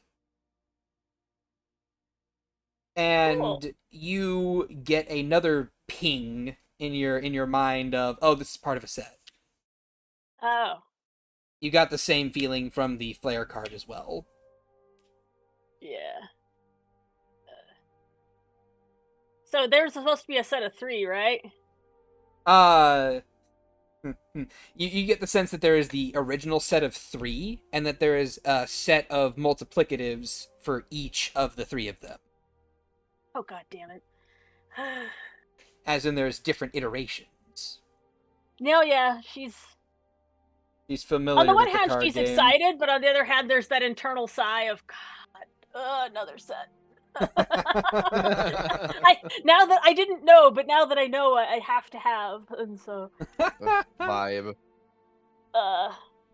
so she will take the card, and she will, obviously offer him a card in trade, and then she tucks it into her little wing. Hides it. I like to imagine every time she does the wing thing, the stereotypical like Dracula hiding behind the cape. Yes, Like, yes, it's yes. that. I love that. It's great. Amazing. And then when I guess she blinks at him a few times, and then friends. Yes, Doesn't know friends. what to do with this. So, what friends normally do is they share drinks such as tea and crumpets and the like, and they talk about things like world events and likes and dislikes.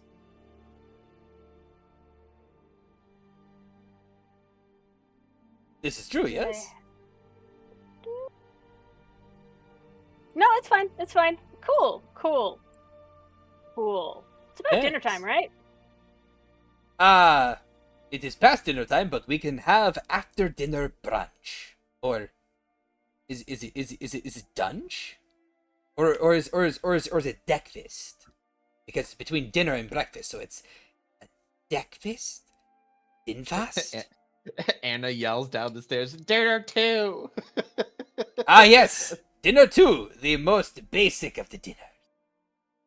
It's Sure! like, yeah, you have to go out and buy your own food because Morrigan locks up the refrigerator for if it's not one of the main meals of the day. Ah, yes, the place we have to go, and the time of dinner where we have to go and get food from elsewhere because Morrigan has locked up the kitchen. I think during all this talk, I don't know if he notices, but Kaz's eyes are like darting for exits. Like, fuck, how do I get out of this shit? I will give him an insight check. Huh? I will give him an insight check. Okay, let me see if I can. You can roll I can deception if you want. deception. Oh no. She is just about to claw her way up the walls. She is Okay. not. Okay. It's not Common traveler response. It is truly not personal. She's just like, I don't know what to do with a friend. What the fuck? What? How? Yeah. So. All right. He is going to simply put a hand on your shoulder and say, look, I understand if you want to leave and run off. I would also implore that you simply go with the flow of things, yes? He is going to duck out from under his hand instantly, and then say, sure, we can drink tea. Let's do that. You can sit in a different chair, right? Yes, of course. I wasn't going to sit in any other chair. I don't know that. Why would they sit next to you? It is weird. I don't know anything about you. That's why we're friends, right? Is to not know anything about each other, but to learn? Yes. Sweet. You lead. Yes, I shall lead. And he'll lead you up the stairs, and he'll let you sit down across from him, and he'll say, "Ah, look at this, a conveniently placed teapot." And he will pull out a teapot from underneath the table and set it down. It is steaming ever so slightly. Uh, Do you like yours with sugar? It's fine. I am good with plain. Thank you. Okay. Look, conveniently placed sugar cubes. Pulls out a small tray of sugar cubes and puts them on the table. Pours you a cup of tea. Ozza for fully some looks under the table at that. That's too many There's things being nothing pulled out. there. No, there's nothing there anymore. He pulled them out from underneath the table. Why would there be stuff underneath the table? Morgan doesn't keep sugar on the floor beneath the table. Except none of their lies. I will say you see a small little wooden box beneath the table that's like attached to the bottom of it. No, there I isn't. was say you look down, you see a mole with bright red eyes. You do a double There's- take and it's gone. There's a hastily taped cardboard box beneath the table. He taped it there right before he went down to Yes. before he went to knock on her door. Yeah, sure, it's right. Yeah, there's a poorly taped box to the bottom of the table, and he just like pours he pours tea from the same pitcher to both cups, and he, as a display of faith, shows you him sipping his tea. Dies She doesn't think immediately. this man's trying to murder her. She just doesn't know what the hell's going on. She doesn't know how to relate. No, she really doesn't. It's fine. It's fine. Do you accept your tea as well? You see, he puts 4 sugar cubes in his. Roll con save. No At need. disadvantage. DC 40. DC 40. Well, good thing he is a 41 modifier. Roll a diabetes check. Did you check your moon jar today? Anyway, Hashtag Kaza. should have checked the sugar. Anyway, Kaza, you were going to you're drinking tea. Yes, are you drinking the tea? Yes, she is drinking the tea. She is even enjoying the tea. All right. And after a few moments of not being assaulted by more words, she actually starts to relax a little bit. Okay. He will let you sit there and relax for a little while. He will sip his tea and enjoy the quiet. He kind of gets the sense that you don't like to talk a lot. What gave him that impression? Oh, right. With the impression that he talks a lot. Any hiccups you hear from henceforth are hers. Yeah. I can't stop them. Ugh, okay. He'll hang out with you for like a few minutes, or like 10, 15 minutes, let you fully relax, and then he'll say, "So, linchpin of conjuration, Archmage?"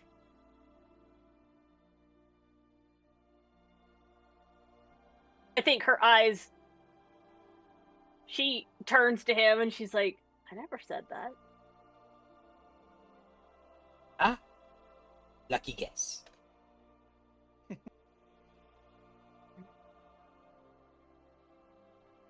I sensed you How were. about I sensed you were we- yes, go ahead. continue? No. You were speaking first. My apologies for overlapping. No. I actually really do want you to talk first. Okay. He will say, "It was that I sensed you were a linchpin. Yes. Just as you sensed I was the same. I know what I am the linchpin of. I know that we have met necromancy, that we have met, transmutation, indirectly and directly. And that we have met the druid. You are not a goblin. So, that leaves very few choices left as to whom you could be the linchpin of. So I started with conjuration because it was it was in alphabetical order." Yeah, it's kind of weird how you just sense things about everybody. We all each other. Ah, yes. It happens on don't- occasion. Super love talking about it because I don't super know if I like being it. but I guess it's what we have, so. Of course. I understand.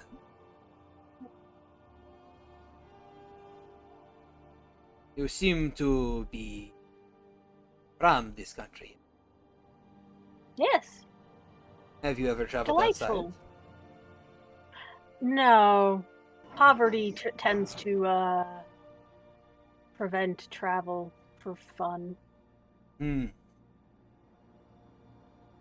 Well, perhaps after we have saved this person we are going to go and save, we could go on a small respite to a different country. Eh? I mean, I guess we'll see. I don't know who would even be alive at the end of this little road trip of madness, but I guess we'll find out.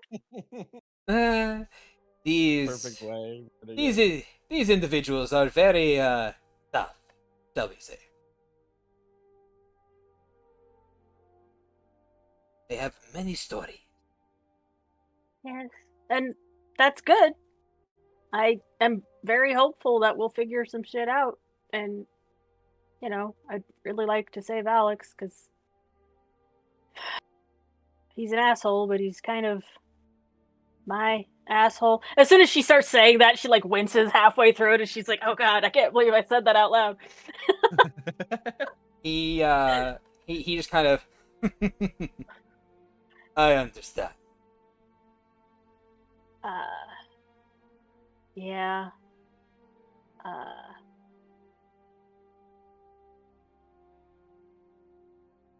I don't know. I'm not really making a lot of plans for the future right now. We'll see if there is a future. Well, you certainly have to have had some dreams. Yeah.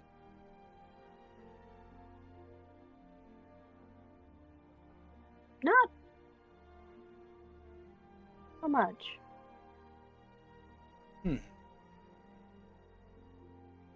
Well, then perhaps you should try to find some. Yes, thank you, man I've known for 20 minutes. Hey! It has been at least a day and 20 minutes. I think my point still stands. Thank you for giving me life advice. I very much appreciate it. This is fair. This is advice coming from one adventurer to another, no? Well, I said thank you already. I'm not going to say it again. Of course. I am liking her more by the second.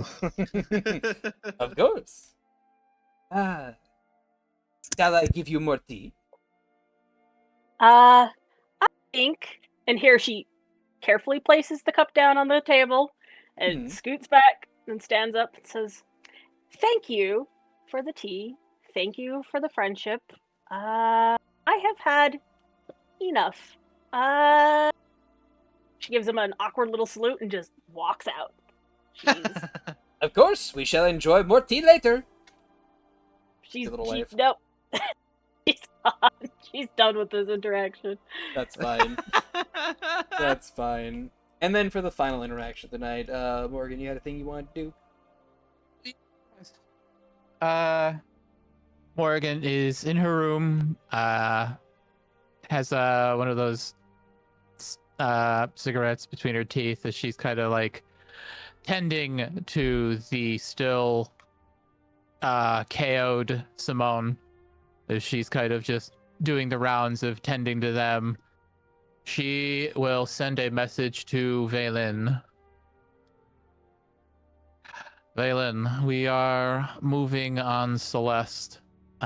We have a few days before we make it to a point where we are going to be making a move on a...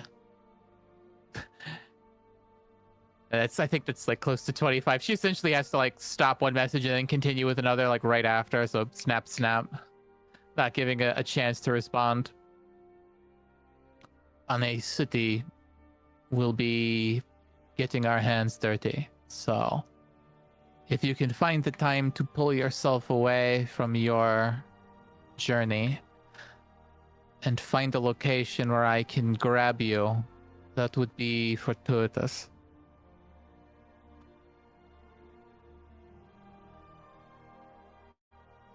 And now you say things, Vaelyn. Go, Vaelyn, go, Vaelyn go, go. would respond, I don't plan on returning for a time. Probably not now or in a few weeks. I don't know yet.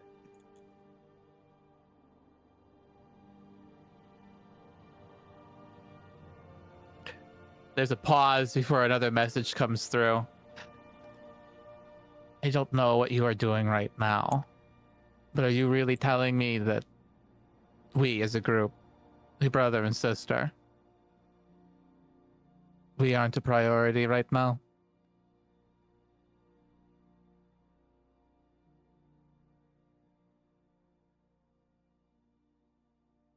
I only have one sister. And not at the moment.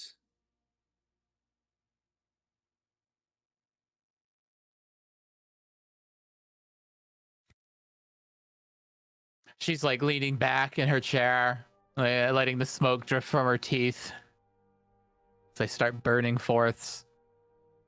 Where are you?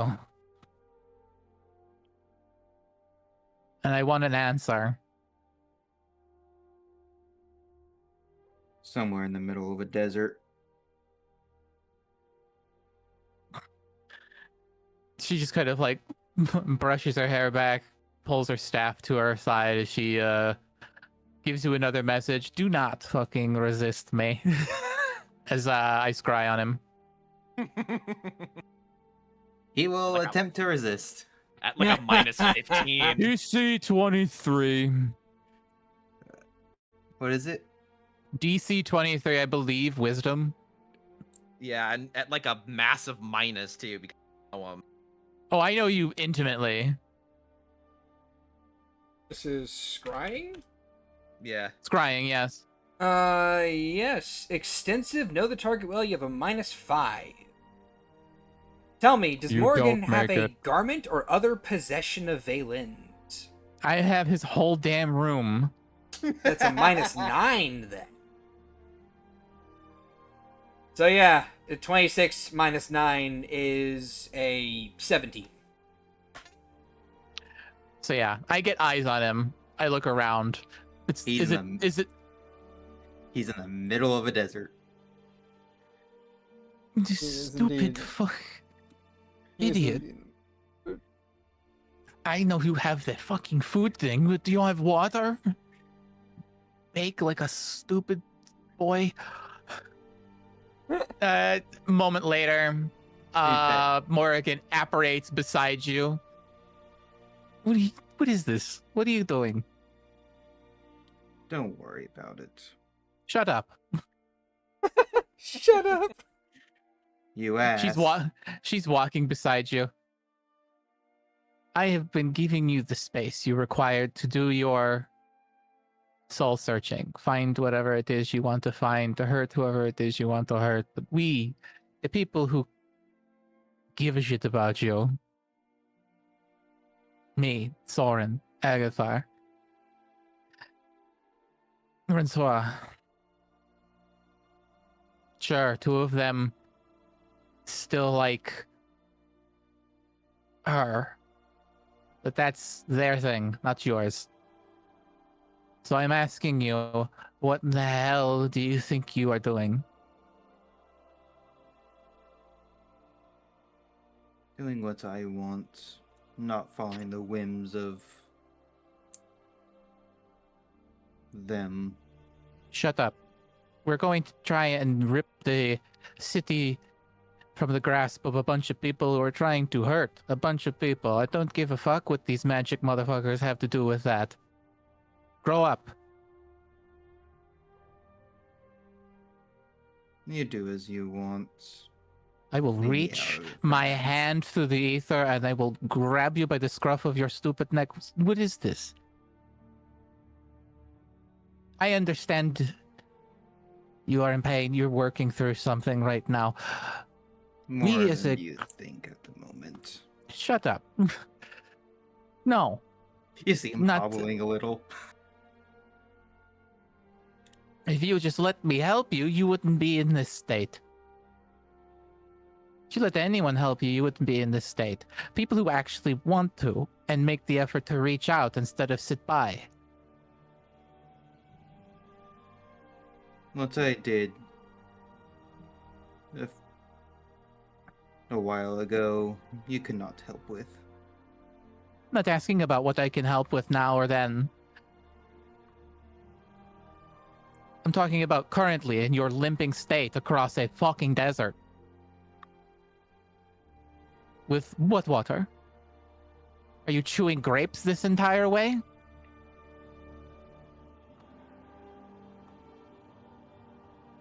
We both know I have the means of conjuring food and water. There's no Yes. big deal. But she looks up at the sky. Have you a way to conjure the sun out of your fucking face? I could still create food and water, you know.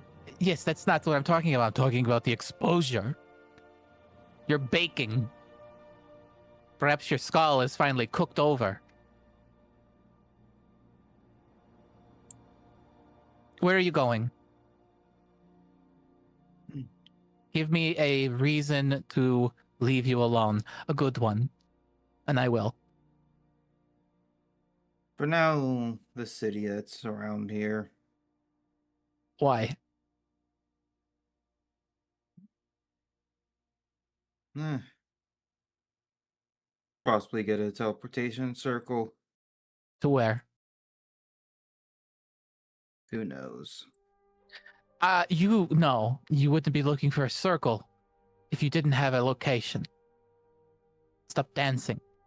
To the closest bar with no name, so they can send me to any random place.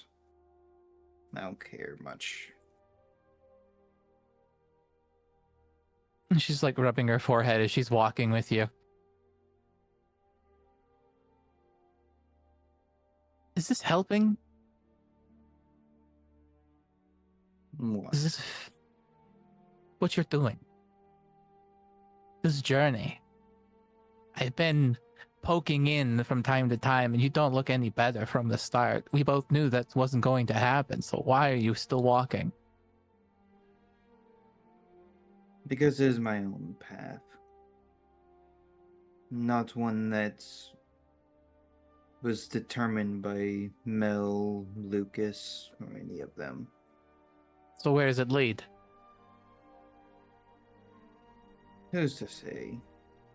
Well, by the sounds of it, it's leading to a bottle. I know exactly where that leads. Perhaps. Perhaps not.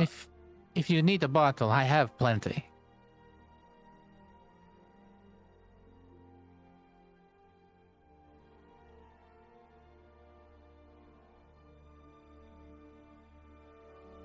You can't really help me, so why do you keep trying? It's not like I'm gonna try to destroy an entire country. Because you're not a burden, Vaelyn, as much as you like to think yourself one.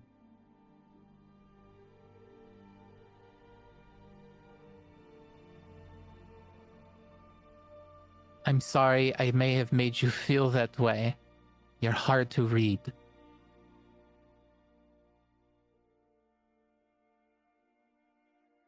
You didn't.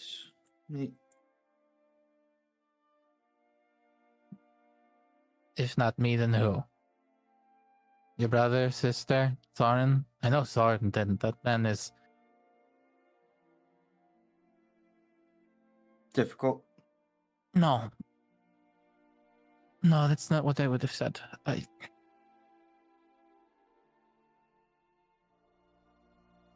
Please come home. I am asking as nicely as I am capable of. We could use your help. We want your help. Take a break. It does not sound like you have a direct path yet. If it is one you are looking to walk on your own, then allow yourself to step away and look at it from a distance.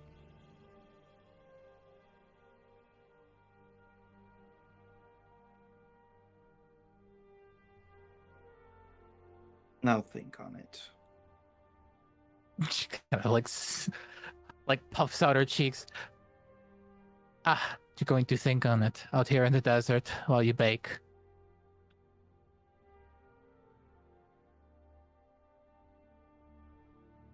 The city's not far.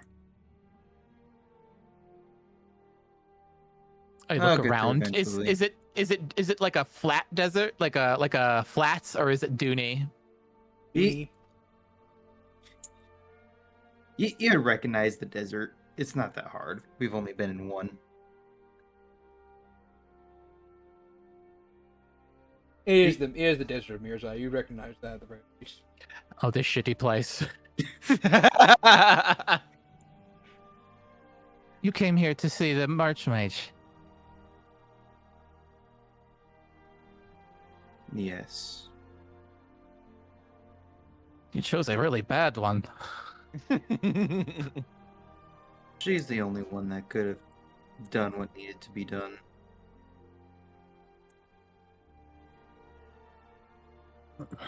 I mean, I suppose she has little moral or qualm. The favor So that she owed you've- me. Us. was Owed done. us. Excuse me. Everyone gained their own things from her. She owed me a favor since I was not part of the deal-making process. Hmm. So you came here to... What would the Archmage do that no one else could? That you, of all people, would want? Don't worry about it. It doesn't Oh. concern you. Shut up. She continues walking next to you.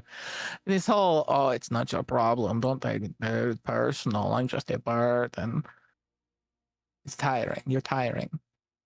I'm here because I care enough to be here to talk some sense into this thick-skulled boy I have had the displeasure of finding fondness in.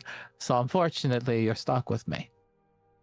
For however long I consider walking beside you, which is a while, as we are still a ways away, and you are still trudging through the sand. And I am in a nice, cool environment, walking through an illusion.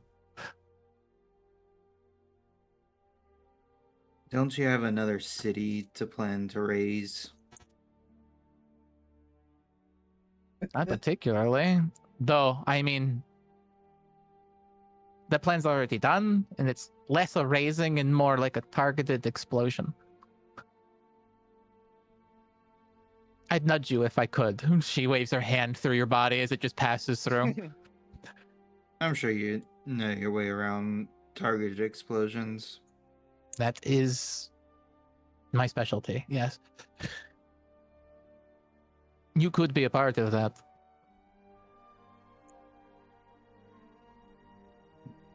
It No. looks like you could use some de-stressing. Last time we tried de-stressing, it did not help. You need to help me here. I can't recall a time you were ever not stressed. We were sent to the Crescent Island. He doesn't know how to de-stress, only distress. Oh, that's that little day trip you all took? I mean, I didn't even go. So how would I know how that went for you? I'm surprised the others haven't told you. Yeah, the island was hit by a tsunami. Also, Vaelyn, It, as you're sitting there, you We're and Morgan. walking. Oh, as you're both walking, you would both see a small dust storm being kicked up, and you would see a little figure in the distance.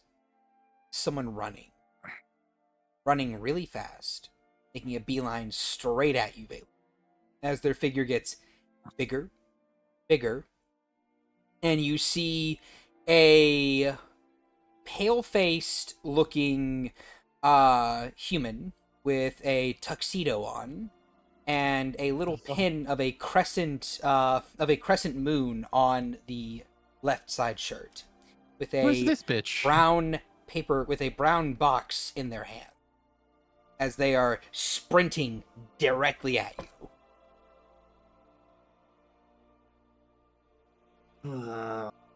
Fuck is this bullshit? Well, A man in a suit running through the desert. That's just as silly as you. after a little while, this man skids to a halt right in front of you, Vaelyn, and says, "Good evening, Mr. Vaelyn." Second. Let me... Shit. Good evening, Mr. Thanor. He gives you a little bow. We heard that you had lost your beloved swimwear in a recent explosion, and decided that we would give you the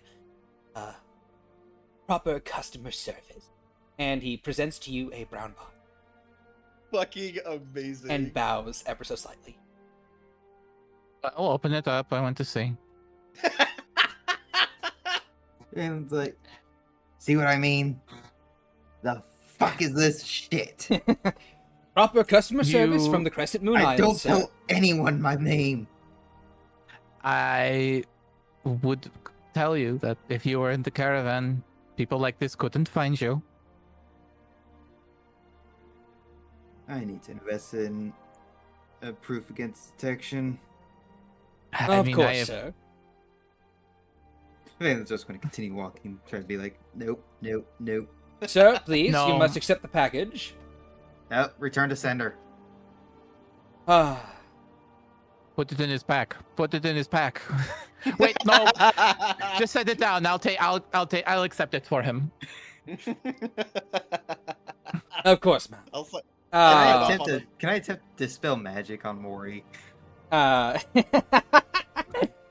You certainly can, but No, this- you walked away. Yeah, like this man sets the package down, and then he gives you a little So salute. magic is a ranged spell. It is a ranged spell. He gives you a salute, and then he vanishes. Alright, I am going to cast Morrigan's Mass Displacement. Yeah, sure. How much you spending? It's a little box, yeah. Mhm. So that would be tiny. So 50 gold plus. It's over 1,000 feet, so I believe that's just increasing the DC. So it's like 50 gold. I was so hoping you would say, well, that depends. How much does Vaelyn weigh? Yeah. If I had somehow had the ability to turn Vaelyn to stone, I could take him home, but I can't. He'd have to be he would need to be considered an object for Morrigan's mass displacement to move him. Well, Morgan does know flesh to stone. I can't cast it through an illusion. Oh, bro. Magic. So yeah, Corpses are objects. we can probably make it like a crisp 1,000, and we'll just call it even at that. It's 50. It's 50 gold to move to move a tiny object. I think Shad's talking about to teleport Vaelyn. No. The whole distance. Like I thought it was multiplicative of No, distance travel. It just increases the DC to do so. Oh, okay. Then yeah, sure. Go ahead and roll it. We'll see. All right. I'll roll a 16 plus my spellcasting modifier, so I make it. Okay, sure. Vaelyn, before you're able to dispel magic, the illusion, you see Morgan snap their fingers and the box disappears. And then she looks up to see you and is like, I'm gonna find out what you're wearing. She Wait, yep. She vanishes. This bitch turned me off. Her eyes snap open and she looks down at this box. I open it. Inside is a silver Speedo that is Vaelyn sized. Morgan kind of like places There's a little note beside it that says compliments of the house. Yeah, Morgan like claps her hand over her mouth and she's just like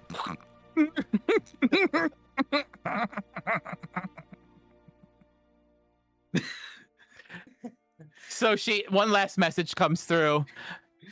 You may have dispelled my illusion, Vaelyn, but I will continue to watch you. Also, your mankini is hilarious. Watch me for now, and secondly,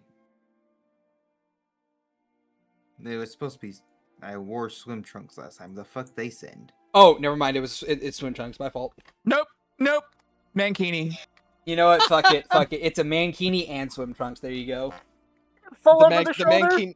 They made a mistake and sent the mankini instead. Well, they sent the mankini as collateral for the swim trunks. Yeah, exactly. You got 2-for-1er.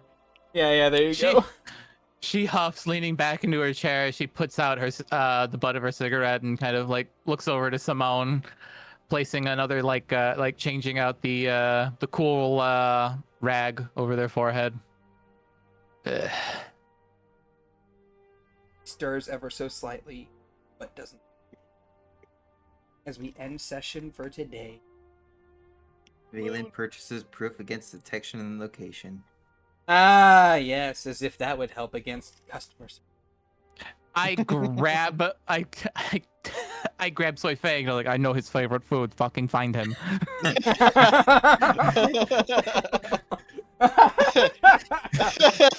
Oh my god, she fucking could though. Yeah, 100%. I know you did that to me. Yeah. Yeah. she hands her a piece of paper. My rates. No, she's like, yeah, no, here I have a slip of cardboard. His favorite food. Find him. Passes you. his It passes you. personality. Yeah, Pat passes. Yeah. Oh, the slip of cardboard. That's so. You wrong for that one. I just got that one. I just got it. At any is rate, as plain as the fur on his back. at any rate, so yeah, no, that is the end of session. So we're gonna go down the line. Agathar, say goodbye to the people.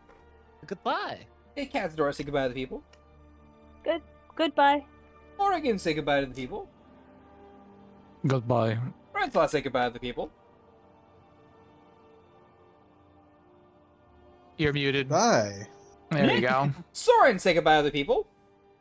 That Vaelyn boy ain't right. Truly. And Vonnie Vaelyn, played by the same person. You got so much interaction. Goodbye, So much. everyone. Yeah. Before I forget, and I'm for- a roll thing with Yeah. Vonnie. And from all of us to all of you, have a wonderful day. Goodbye. Bye.